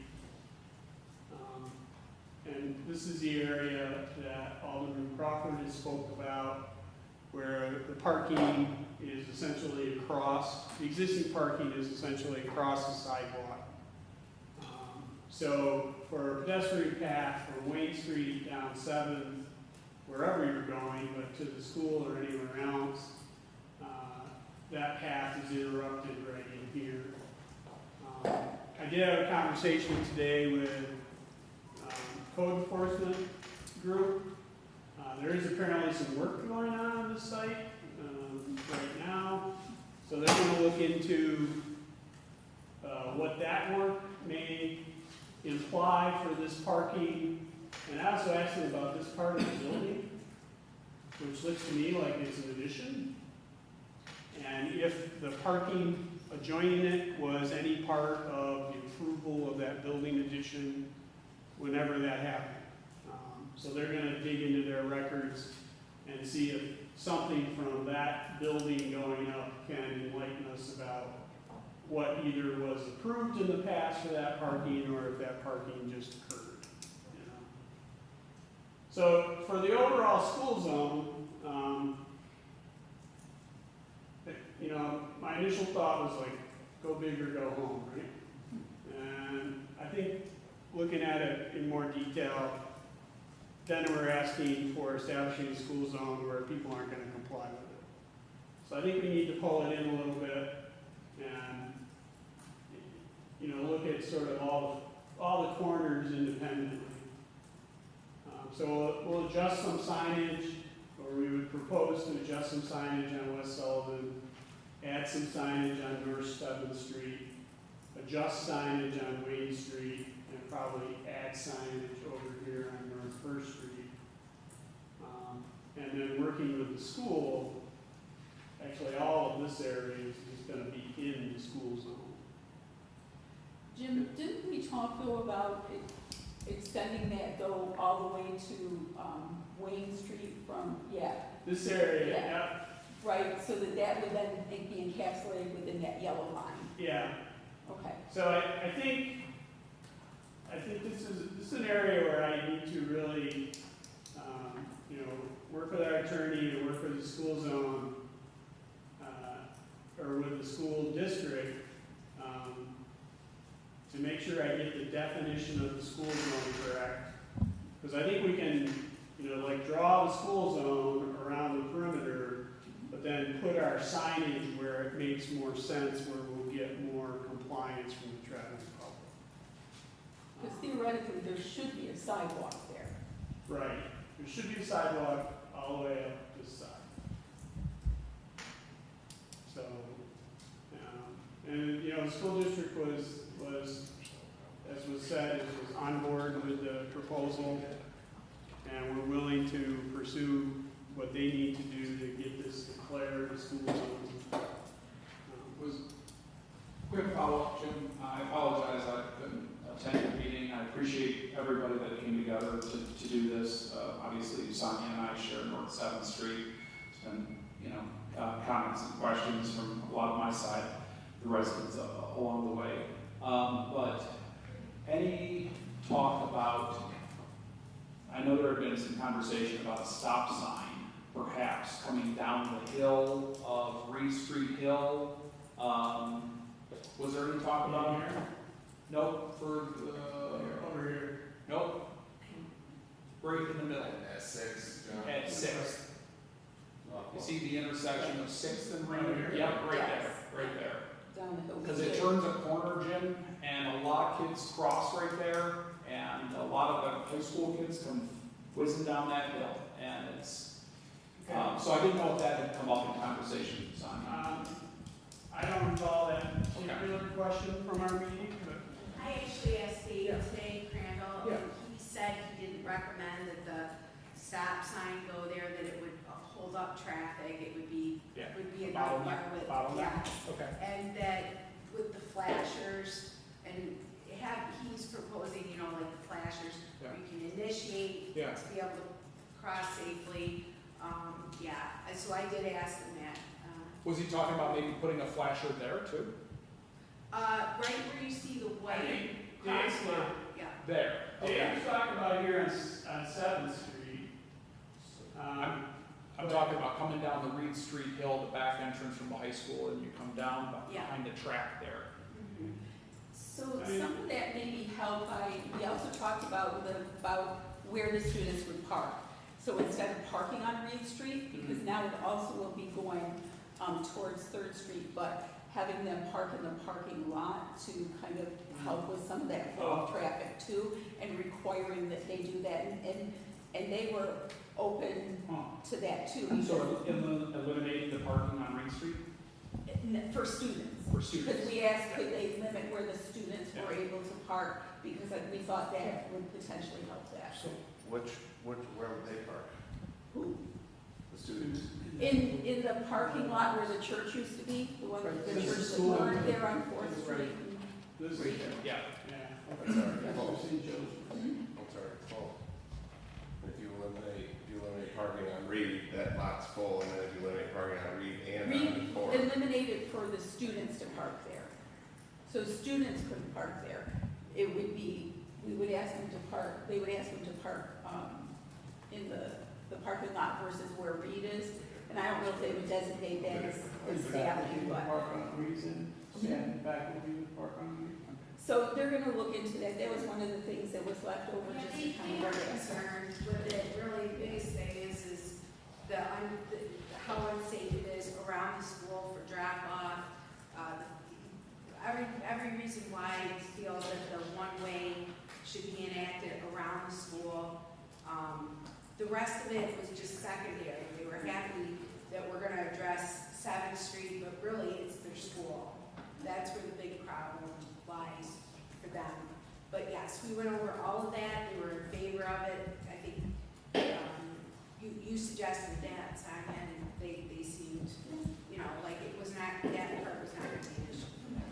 I mean, really, if that speeding is there, I mean, at some point, we might want to look at speed humps, right? Right. Those are those bigger ones versus bumps, so there's, I think, some other ways that, but I think first, if we do some of these and see if it helps. Yeah, hopefully with the one-way traffic, that will eliminate some of that clogged, very fast traffic at the bottom of the hill. You're kind of, lessening concentration, sending people to Sullivan, which, if they need to go back down and, they can do so, but obviously it will slow things down. Is all of that section of Reed Street one way or just Just to by the Forest. school? Yeah, just to Okay, the I got you. I got So you. you can go left or right at that corner. I got you. Yeah, right, at this intersection, you can choose right or left. Gotcha. In less than an hour, by the way. Wow.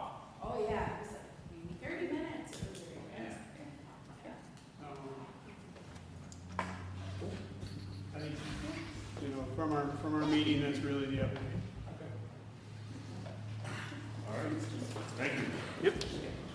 Thank you, Jerry. I know personally, I don't have kids in school at Olean High School anymore, but I do like that thought process and just the fact of identifying those safety issues that they were having over there and getting them addressed, working collaboratively with City of Olean School District. I think it's a great idea. Great idea. All right. One other thing though, just so you know that drop-off zone, we did talk about being sensitive to the residents of the neighborhood, so that would be kind of designated between like, I don't know, 7 and 5 or something, right? So that on weekends and after school hours, that residents that park along that need extra parking would be able to park in that kind of drop-off area, so. And you know that there'll have to be, I think, public hearing, right, regarding any changes, so for anyone who's like, oh my gosh, they want to change all this stuff, no, it's proposed at this time. Jared? I just had a question, Jim. Do you know, well, I get the need for the school zones, but do you know, can you pass legislation where you can actually just do it during certain points? Like times of day? For the parking, No, for the school or zone. the school zone? I ask because like I know ours are like all day long, but like, Yeah, I get that there's the morning and the afternoon, but at 11 o'clock in the morning while they're all in the school, is there a need compared to? that's an interesting question. I have never seen a school zone speed limit that varied, but that doesn't mean that it could not be done. What I believe. I think Wayne doesn't it? No, Wayne blinks all day long. All week long too, even Yeah. weekends? No, not weekends, Okay. school days, I'm sorry. Just school I days. believe Fillmore's does. I know there's some out there and you'll see them and post them right on there for like 8 to 10 or Okay, specific times. particularly with modern digital signage. So that way it's not gonna get the point of it, but like during, at Yeah. 1 o'clock, you're more likely to hit a kid on the street at 6 p.m. You know, than you are at 1 p.m. because they're in the classrooms. That's why I asked if that could, yeah. especially if you're looking to expand the size of it, could it just then be cut down to drop off and pick up? I don't know if I would agree with that because they're in school all day. So you have kids coming and going at different times, especially when you get to the older class kids. They're coming and going all day. Some are going to 4th period or 5th period and gone for 1st and 2nd period, so having it recognized for the full school session may be more beneficial and sticking with, otherwise I believe then you start getting to the point where you start trying to remember if I have like AV days, oh, I better slow down now, oh, I'm good now, so that's just my thought process, but. I think you'd have to put lights up there to do that. Yeah, so and then when the lights are off and not working, and then you have, or the ones that supposed to do the speed limit and they don't, so now, do I slow down, do I speed up, you know what I mean? So to put the onus back on the driver and have them be the responsible party, especially when it comes to children, whether they're older or younger, I think the focus should be on to set the parameters, set the hours, and then have them abide by those hours. On holidays, that light should not be blinking. On weekends, it should not be blinking. After, 3, 4, 5 p.m., it should not be blinking. So, but that's just my thoughts. Anyone else can share or jump on that. But, so definitely appreciate the feedback and information. Now, to ensure that we don't let this drop off, are we waiting on the school for more information? So, Did we get that from? Yeah, we're all good with the school. They gave us, the red zones. It's pretty much what we're looking at. They are just, hopeful that we can get this done before school starts. that was my next question. And So, why we're- with that, we want to make sure that we get another discussion to finalize, and then get it on for a PL, then get it posted, then do a public hearing, Right. so that everything is done before the first week of September. So we don't want to wait until mid-August. We want to make sure we can move forward, so, We could get a proposal Yeah, with sign the it. sponsor. okay, so we Yes. can get this, so we can put this on for committees to discuss, move it forward to resolution, then wait, get it posted, the whole 9 yards. So Yep. Tiffany, would you do that for me, please? That way we can keep that We'll going. move fast on it. Can I do a follow-up We're gonna question? get it done. Absolutely. Hey, Jim, will the RRFB, will that take time, because does New York State still have to approve those, or can the community? No, that's our street, we can put them in, You can, okay. as far as I know. I at one point in time, I thought that there was, that they were, vehicle traffic law said that they were not I think they said that, like, the state. was that for a state road? I think that was the state road. Okay, so we can put that in there? Yeah, Okay. they are, Don't I guess, the point to be made about them is they are not a traffic control device. They are simply an informational device, so. And I think it said that the school could actually designate kind of like, so we asked them, 20, 15, whatever it is, in terms of that. They can pay for it, or did we offer to pay for it, or was that not discussed? We have the signs. I think it would depend on what we were looking at, if we're looking at flashing light ones and those kinds of things. So to your question, the answer is no, we did not discuss when I paid for signage. And that probably goes back to if we look at, the designee, and I don't know who traditionally pays for those signs, but I'm sure that's a quick Google search and figuring that out. And then if there's a cost attached when we come back with the PL, then we can include that in there and be able to utilize as much of the existing signage as we have. I'm not worried about the small, the flashing beacons can be, $5,000 to $10,000, so, yeah, just curious. Thanks. All right, anything else? Yep, Jared. So is the city or the school gonna put a sidewalk in along 7th Street? So what we discussed, and there needs to be some ongoing conversation with that business is, Not the Even- business, which one? right there where those 2 crosswalks go, Where the there's no, green is. there's no sidewalk. There is now, There is none? they just put it in. Oh, okay. Oh, I was gonna say by the business we talked about, even if it was And the designated greens? by, Okay.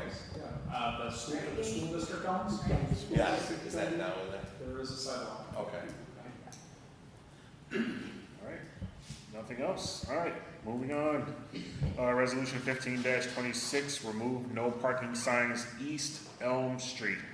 This is the one where we have been receiving emails on continued issues down in that area after no parking signs were removed. Anastasia? Yeah, at the request of that school down there, that they said they paid for those signs when they were having school buses drop children off. And there's no longer school buses down there anymore, so that's when they asked us to, if they could have the signs removed. And we agreed, and we removed the signs. I did get a couple calls, and I'm sure this is back on the agenda because of somebody named Jeremy that is one of the neighbors that lives across the street. He is stating that the parents are dropping off kids in the same area where the signs were, but they're blaring loud music. He works 3rd shift. He's trying to sleep and babysit his infant. And anyways, it's a little dispute he's having with the school. saying that loud music is being played at 7, 8 o'clock in the morning, and he would like that stopped. And so I went over to the school and spoke to their administrator. She said she would send a letter to the parents. There is a parking lot that they also rent that used to belong to the Oak Transfiguration School.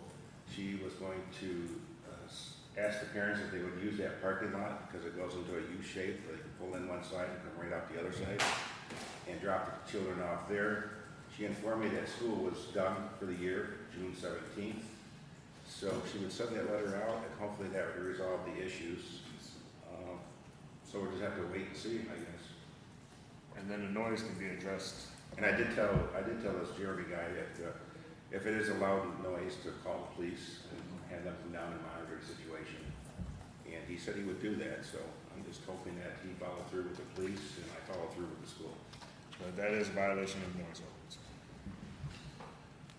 All right, anything else? Any questions? All right, we just wanted to get that back on the agenda and discuss, considering the email communications we have received. Moving on to assistance to firefighter grant, fire engine and radios. Somebody's coming to work now. Hi, so this is the same AFG grant that I apply for every year.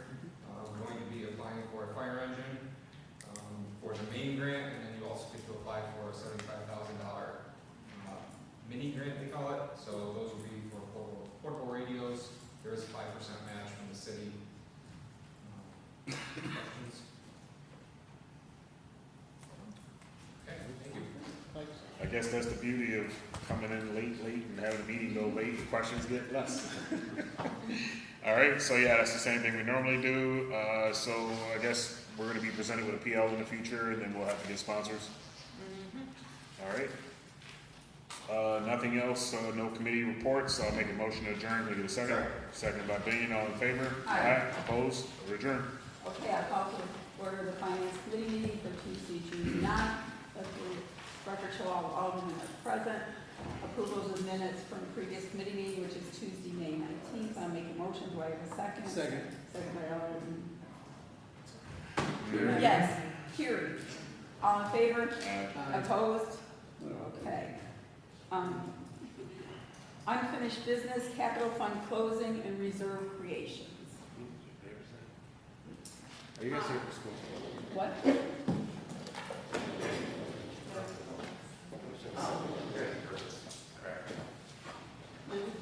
So what do we do now?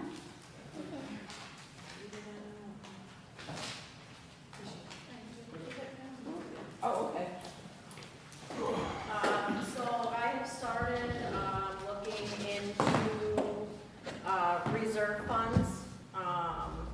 It seems like there are probably several of our capital funds that should be converted to reserve funds.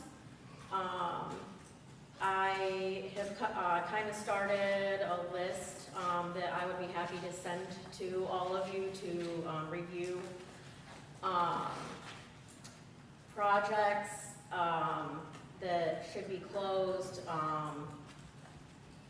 Fund 119 and 186, the Oats Bus Reserve, Oats Capital account. They were closed in September of last year for Resolution 9325. We just need to confirm the final accounting on those and they can be closed. There's a few other ones that there hasn't been a lot of activity in, so just whether it's something that we want to keep it open for, or if we want to close down those projects and move the money to our operating accounts. The big thing with reserve funds, there's two types of reserve funds that we can use. The first being a capital reserve fund. That is, there's a specific or type for those. Specific would be for a single named improvement or item of equipment. Type would be for a category of equipment or improvements. such as I believe it's Capital Fund 118, for Chief Merard, that he has the ambulance reserve, emergency services vehicles, things of that nature. There's also a repair reserve fund that we can use, designed for repairs to capital improvements or equipment, such as funds 242 and 243 for our sewer line repair and replacement, water line repair and replacement. So, like I said, I've started working on this. It has much more detail than kind of what I'm giving you now.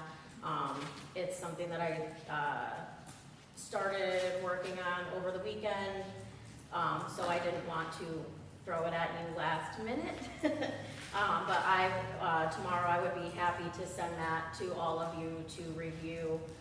The reserve funds do have to be created via resolution, so that's something that would have to be part of that process as we get these funds classified correctly, whether they are capital funds and capital projects or whether they are reserve funds. Any questions here? So when you, so you're gonna send us out, will you send us out then the description then of those Yep, so categories? yeah, I have here broken out, it's got, every,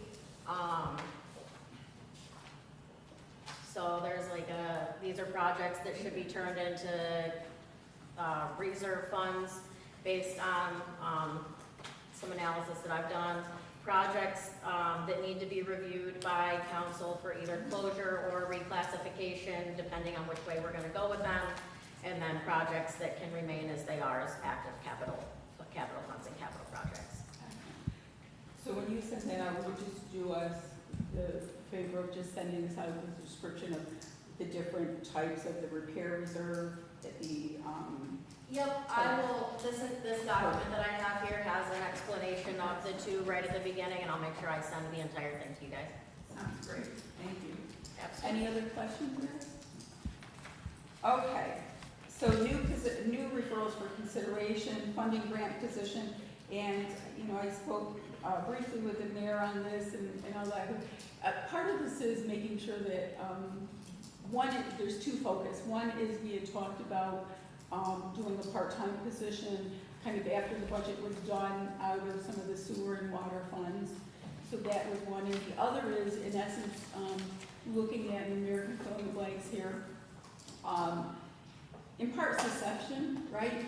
And taking one of the positions that's already in the community development and kind of designate it a little bit different and better for what we actually need, so. Yeah, so basically the grant position that you see is in Carrie's office. We have a person that is her assistant that's retiring. So with civil service, you have to come up with a title, and this was the title that fit what she's going to need. But basically, when that person retires in July, this is what this was already discussed before and agreed upon that she needed.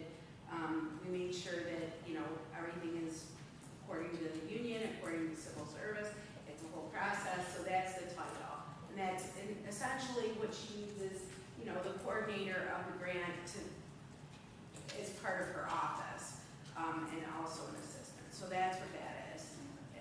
And then the second one that we had discussed during the budget, which was to create potentially a part-time, maybe finding somebody in the community that writes grants and be able to utilize for the most bang from our buck, because we talked about 30,000 and that. Is that something that you would still like to have on the table then? Yes, I believe so, because this is a different, totally different thing what we're going to be doing. Now, through the process of the last 6 months, what I've discovered is we do have municipal solutions that we can use. They have grant writers. Obviously, there's fees, but then they usually will pull those into the grant that we're seeking. But above and beyond that, there might be other options that we want to, we have a grant writer for. It just depends. It's each project might be able to be fulfilled by a grant writer within municipal solutions, or there might be a different type of grant that we need that maybe there will be funds available for contracted services or professional services, that sort of thing. But I think our best bet, especially with some of the projects that we need to be going after grants for, should be done through Municipal Solutions. Because they take it from the very beginning all the way to the end for us, including the grant writing, the grant seeking, and they include that into the total package of what grant we're seeking, whether it's for infrastructure or, siphon project, all of those things is what we've always used in the past, Municipal Solutions, that we need to start moving towards again and allowing them to help us with the infrastructure grants. Okay, any questions? John? I know we've used them, Mayor, I know we've used Municipal Solutions as our financing agent in the past for a long time. Do we have a history of using them to help write grants? Yes, We do? yes. Okay. I just, I want to just reiterate, whether it's through Municipal Solutions as an option, I guess I would like to know what the cost effectiveness is of that. I don't know what, I'm sure they don't just charge one blanket price, it's probably based on the amount of hours they put into pursuing, certain grants, but I do want to just reiterate the importance of having those are two separate positions, community development and the grants that they're going after and the administrative tasks for that position is totally separate from the DPW and the water and sewer infrastructure grants that we should really be exploring. When I first was on the council, I want to say we were getting sizable grants. I mean, it was good news that we heard about the lead line, right? But these are the things that we should be applying for constantly with regards to our infrastructure, and that has slowed over the past really 4 years. So I would encourage for the mayor to use the funds available to apply for these infrastructure grants, whether we hire someone internally part-time or whatever. Those are two separate positions. So I would, I think we need to put in a PL with a 15,000 from sewer, 15 from water that we discussed from the fund balances to create this part-time grant position. That's what we discussed prior to the budget. We said we would do it after the budget, so you're looking quizzical. Because I thought that was already put into the budget. We did not. We did not put that into the budget at all. We said that we would discuss it after the budget.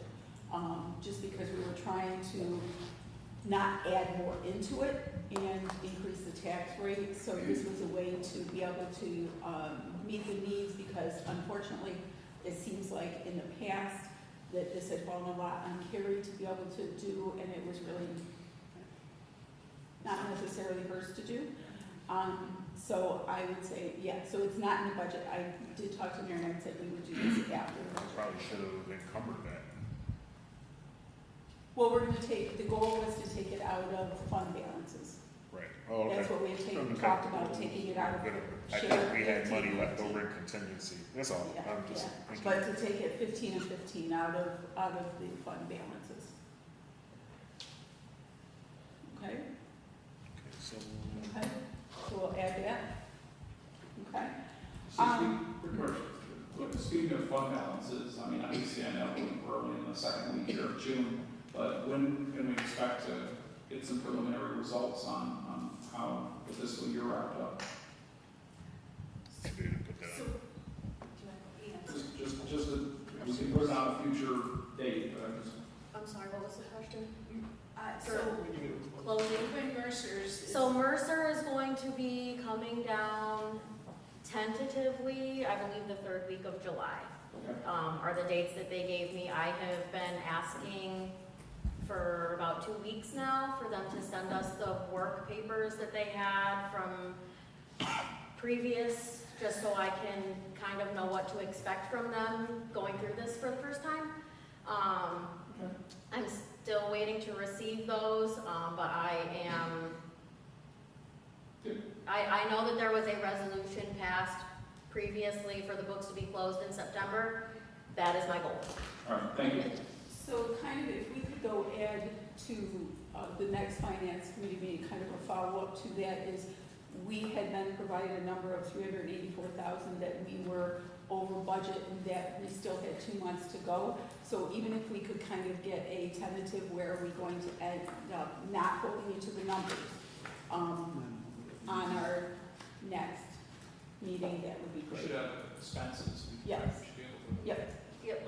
Once, I plan to have a better year-end picture, in the beginning of July, once the final, I believe Connie will, the fourth Wednesday after the fourth Tuesday, or however that works.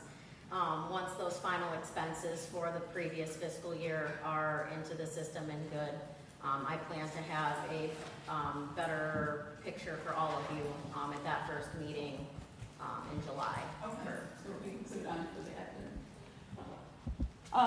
I had asked to have promotions and new positions put on. There was some concern, what we were looking to do is to ensure that the positions are consistent with what was in the budget, because we did go line by line, we went position by position. And given our financial constraints, we wanted to ensure that we were going to stay within our personnel line costs. So I did talk briefly to the mayor, and I have to go back and take a look at one of the positions that came up. There was a question, and she said it wasn't our last year budget. So I guess I would like to put this on hold, and then I'll go back, research it, get something out to you guys on it in terms of, because one of the things we were saying is we were told that the 101 line was for costs for contractual and, oh gosh, I've forgotten the other word I wanted there, contractual and longevity. And we wanted to just ensure that all of those things were captured since we had gone line by line. And there was a position posted and we had a question about it. So I'm gonna go back, look at the budget after talking to the mayor, and then if we still have questions about it, we probably will need to go to an executive session on Yes. Yeah, so basically, I think what you're referring to is an internal, for one of the employees, again, with the title, and you match the pay, and the fact is that this was all done prior to the end of the budget. It is allocated in the budget. This position is for the same, basically it's for the same department. Nothing has changed. We made sure that any kind of adjustments we needed to make for this year was included in the budget, and it is. And so further discussion, yes, we could go into executive session, we could get right down to the nitty-gritty, but it's been allocated. Right? No new positions were created for Questions for you. department. Do you have your documents that were given to us from the city? I have them all. Okay. Yes. 'Cause I think I just threw mine away last Oh, no, literally, I have every single budget piece of paper since I've been You're on good. council. That's why you're the chair. Absolutely. Yep. And so after talking with the mayor, I'll go back, I'll look at those, and then I can get the answers out to you guys, and if we need further discussion, Alderman Benton. Yeah, Mayor, maybe if you can, or Sonia can, while she's looking, just going backwards really quick to the conversation about the youth and rec. I took the time here, and then just please clarify where that money has ever come out of that budget. Because going back to the budget of 18-19, it started at $190,000 and has climbed all the way up to $275,000. Clarify, you mean just overall the cost for the department? For the youth and recreation payroll department, when I was asking about those positions, I just now sat here and went back to 18 and 19. That budget allocated $190,000 just on the 100 line. I'm only gonna tell you the 25-26 line at 275, because I'm gonna give the grace of we added for the splash park attendance in this year, And the which, cost of increased wages.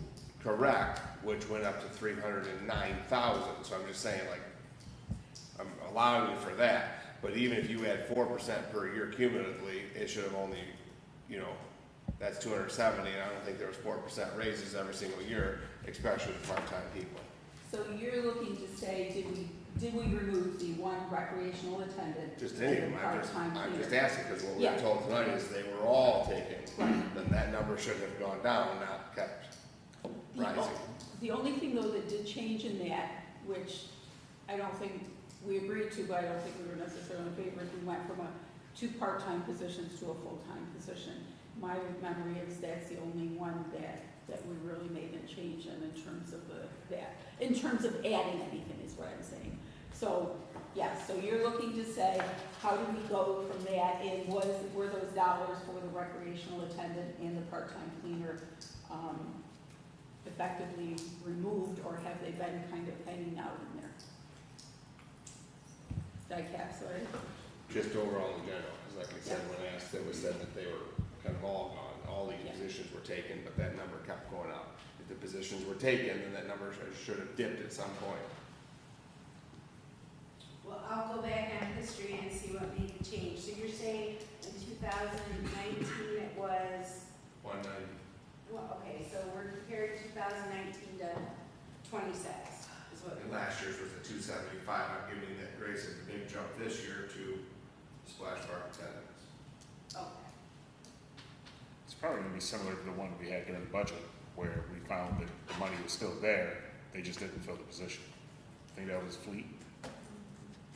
So it's probably the same thing, the money has been there, they just didn't have the positions.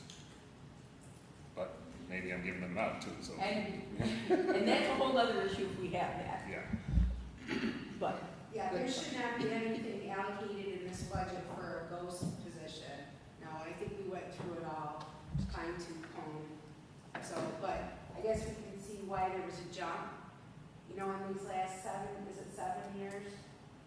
Basically, 6 years. I think it was started in 2022. I think it's when the pool closed from the county.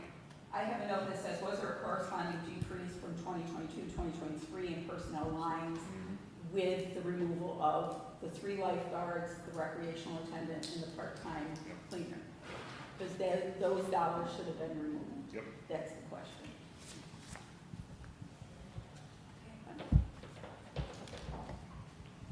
Okay, committee, so Mary, you want to email that to us? Okay, so basically you want to know how the progression of the positions went along with the costs since 2019 till now, basically. Yeah, basically, and was there, particularly when the pool closed in that 2022, were those corresponding positions cost dollars, those dollars removed? The only thing I would ask is, when was the last time the pool was open? Well, we had it open briefly one summer, so I think it was this 2022, 2023. I mean, it didn't close for COVID, right? So, Yeah, we had one summer. Dave was on year 11. We had, it's all right. post-COVID, we had one summer. I just guessed, John, and that's why I went back that kind of. It's all right. We can keep. Okay, committee reports, we have none. I make a motion to adjourn. Do I have a second? Second by Alderman Faring, all in favor? Aye. Opposed? Opposed. Duly noted. Thank you. One opposed. One. Call the Olean City Operations Committee, let the record show that all members are present. I'll make a motion for the approval of the minutes from Tuesday, May 19th. Can I have a second? Second by Alderman Anastasia, all in favor? Opposed? Carried. Unfinished business, ash tree reimbursement issue. Jim, this one was up for, just the question was on that ash tree, was it inventoried in the city's ash trees report? Right. And unfortunately, I haven't solved that part of the riddle yet. I do have an update for you that I got from the staff while I was out on vacation, but that specific part isn't entirely here. So the ash tree capital fund currently has $37,247 in it. And we have currently identified a total of 8 dead or dangerous ash trees that are in the public space. So we certainly have enough funding available. Once we have a new tree contractor for the new fiscal year, enough funding available to address the ones that are identified as dangerous. Jim, can I pause? Yep. You said 8 dead or dying in the public space. correct? So where you define as the public space?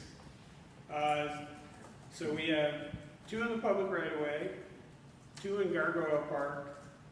Okay. Your question was I was asking, so you're including the right of ways? Yeah, Thank you. right. Now, so we have that, we have the RFP. The RFP has actually been released for the new tree removal contractor. So hopefully we'll have that contractor much sooner than we did last year. Now, as far as the question about who did we reimburse what, and do we need to refund certain homeowners, I can tell you that we have 13 ash trees that were removed from the public right-of-way in physical 25 and 26. Or physical 25, 26. How many was it again? I'm sorry. 13. But I did not get a breakdown of where all those were and what reimbursements we made for whether we carried the cost.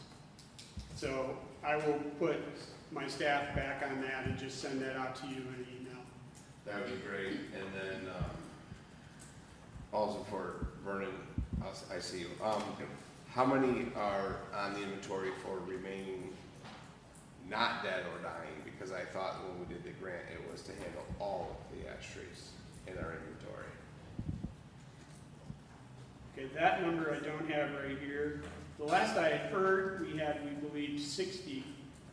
So just doing the math backwards, we should still have like 52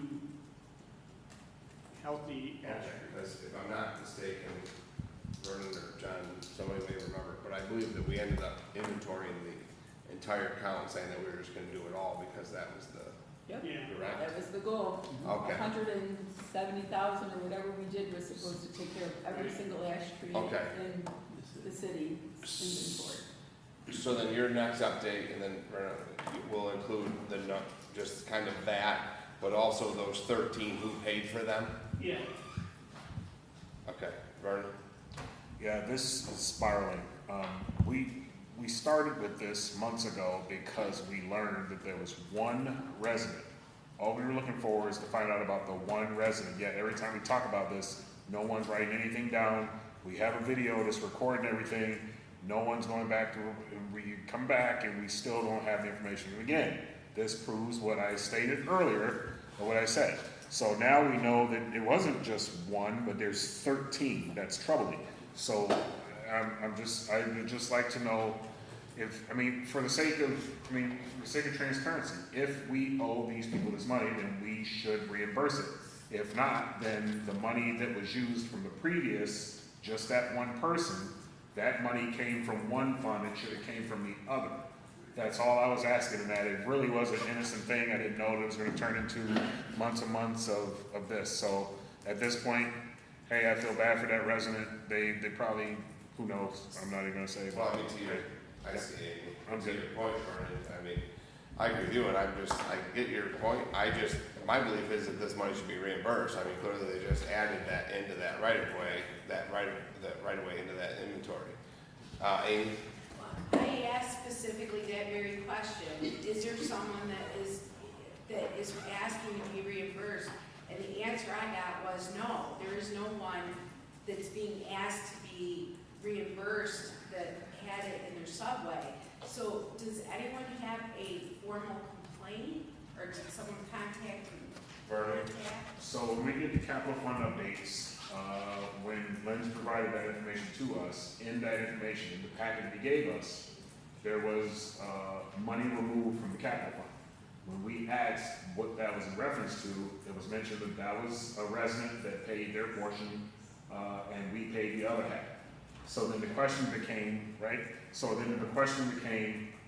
if that was an ash tree that was part of the inventory, and we already set money aside for that, should that resident be paying to get rid of the tree? We know that the policy states that the resident pays half, but if we had money set aside for that ash tree to be removed, the resident should not have to pay for that. We already had money set aside. Did the TL say including subway, or did it just say parks and All we got in our information was typical blanket information, so. city It was owned? just the generic ash trees, and I think we are their DPW director, we've asked if it's I believe it said city owned, correct? city owned, yes, which was not. So if. So thank you. So if it was city owned, right? So that means that there isn't an issue with the resident that paid the money. The issue is now the money came from the wrong fund.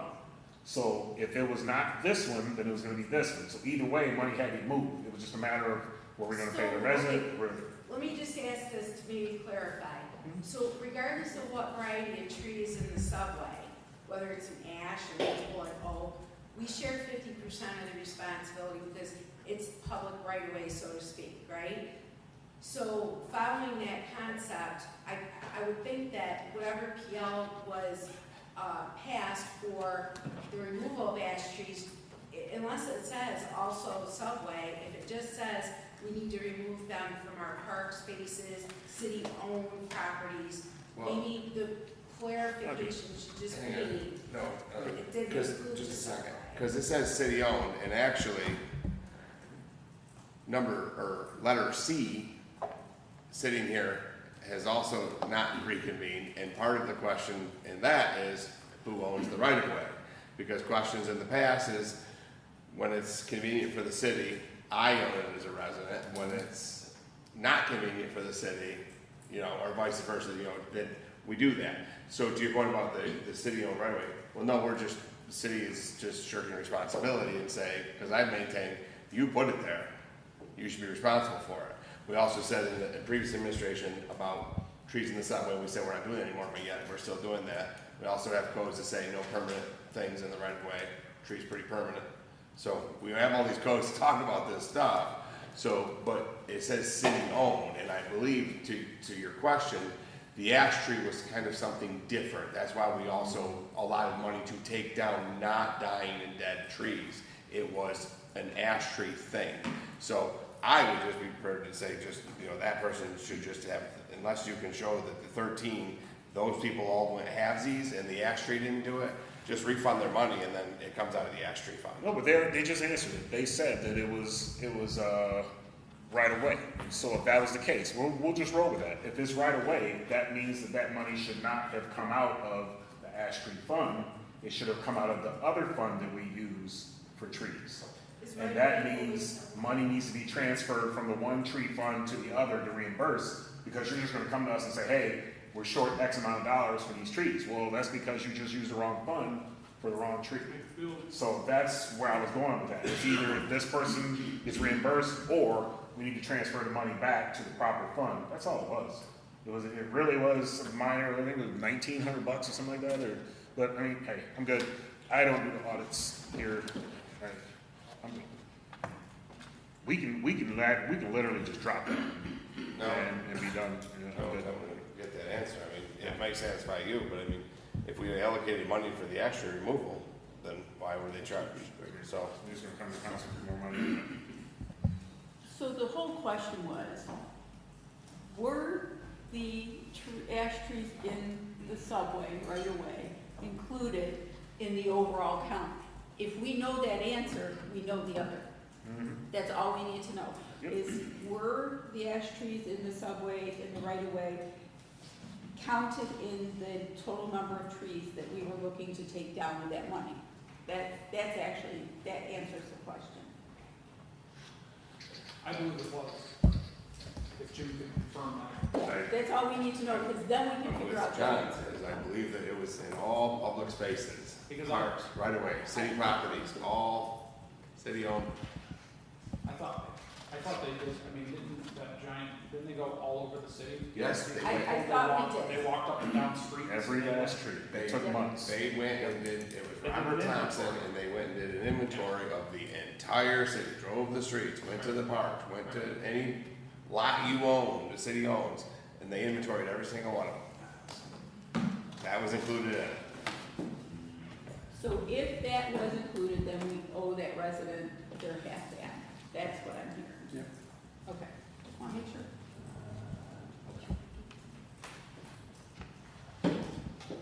So you can have that by next committee meeting, Jim? Please, Tiffany. Paperless water bills. Vernon, is this you? Or what was it, Amy, did you put this on? Yeah, so we were coming up with a plan, the fee for sending people a water bill in the mail, how it's, you know, a sort of, a thing that we want to get away from because you can do everything online. You can, check your water bill, you can set up your payment plan, all of those things. So, moving forward, we're going to be sending, we propose, we'll be sending out, starting July 1 with the water bills, this additional flyer, which will not cost anything but the paper and the printing. We want to add another public service announcement to this. We're still figuring out what that might be, but we think it might be, please disconnect your downspouts, because that will be part of our consent order, so why not do both things at once to let everyone know. So basically, this is what we're proposing, so that they have July bill, August bill, and then they make the decision. If they haven't gotten to us by then to say, I just want to go paperless, save a buck, keep the paper, whatever. If we don't hear from them, they'll continue to get their water bill, but then there's the dollar fee on it, which is to cover postage. As we know, we've exceeded our postage, and you know, this is a normal occurrence in the industry of everything, pretty much, including municipalities. We're just sort of late to the game. So what do you need next from us? I don't really need anything. I just wanted to show it and share it, and so that you're familiar with it in case anyone should call you. What does it mean? It just simply means they have to be proactive to make the change so that they save their buck. And if they want to just continue as is, then you're basically looking at $12 a year to continue to get your bill in the mail. Looks great. Okay. That's all I was gonna say. It looks great, I like it. I'm not a tree hugger, but this is something that I believe we should be doing. And, Taking them down. yeah. Are you good with that, Amy? What's that? You good?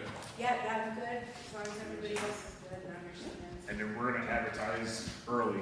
Yep, it's gonna, Jerry and I, our goal is July 1, when the water bills go out, they're gonna get it in July, they're gonna get it in August, and then it will not start happening until, I guess, September, that they'll be charged $1.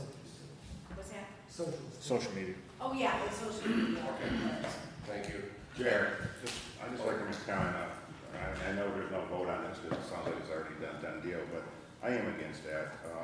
And I brought this letter that I got from Community Bank back in April, stating that instead of giving coupons out, we're going to be mailing you your billing statement, your loan statement, and via mail, no additional charge. And it's like, the residents of Olean pay taxes, and the water has a huge surplus in it. And I know it's only $12 a year, and it's kind of petty to be bitching about $12 a year, but it's just the principle that, I mean, what else are you gonna nickel and dime our taxpayers for? Postage is what, 70 cents, it's going up to 70 cents, we're charging them $1, so we're charging them 30 cents too much. Well, I would argue by the time we put staffing costs and stuff in there, that we're probably All right. going to do over an hour, so. That's noted. All right, finally, C is the right-of-way committee. Jim, it's imperative that we get this. It was the ad hoc committee with Jason Panis, myself, and then Joe. Can we please get some dates when we can start kind of talking about these issues that kind of keep coming around with the right-of-way? There was a lot of issues in the past. There was some stuff with clarification, permitting, etc. So can we get that going? Appointment, isn't it? Well, I was gonna say, frame this out for me. It's something that already you had established, but you haven't been having meetings. It's, yes, it was established, it's not, there's nothing, Jim, to the answer, there's no mayoral appointment, it was just, it was a committee created from here to work with 2 council members, and at the time it was Ben Slotman. And so, you want a monthly meeting? Is it a quarterly meeting? What would you like?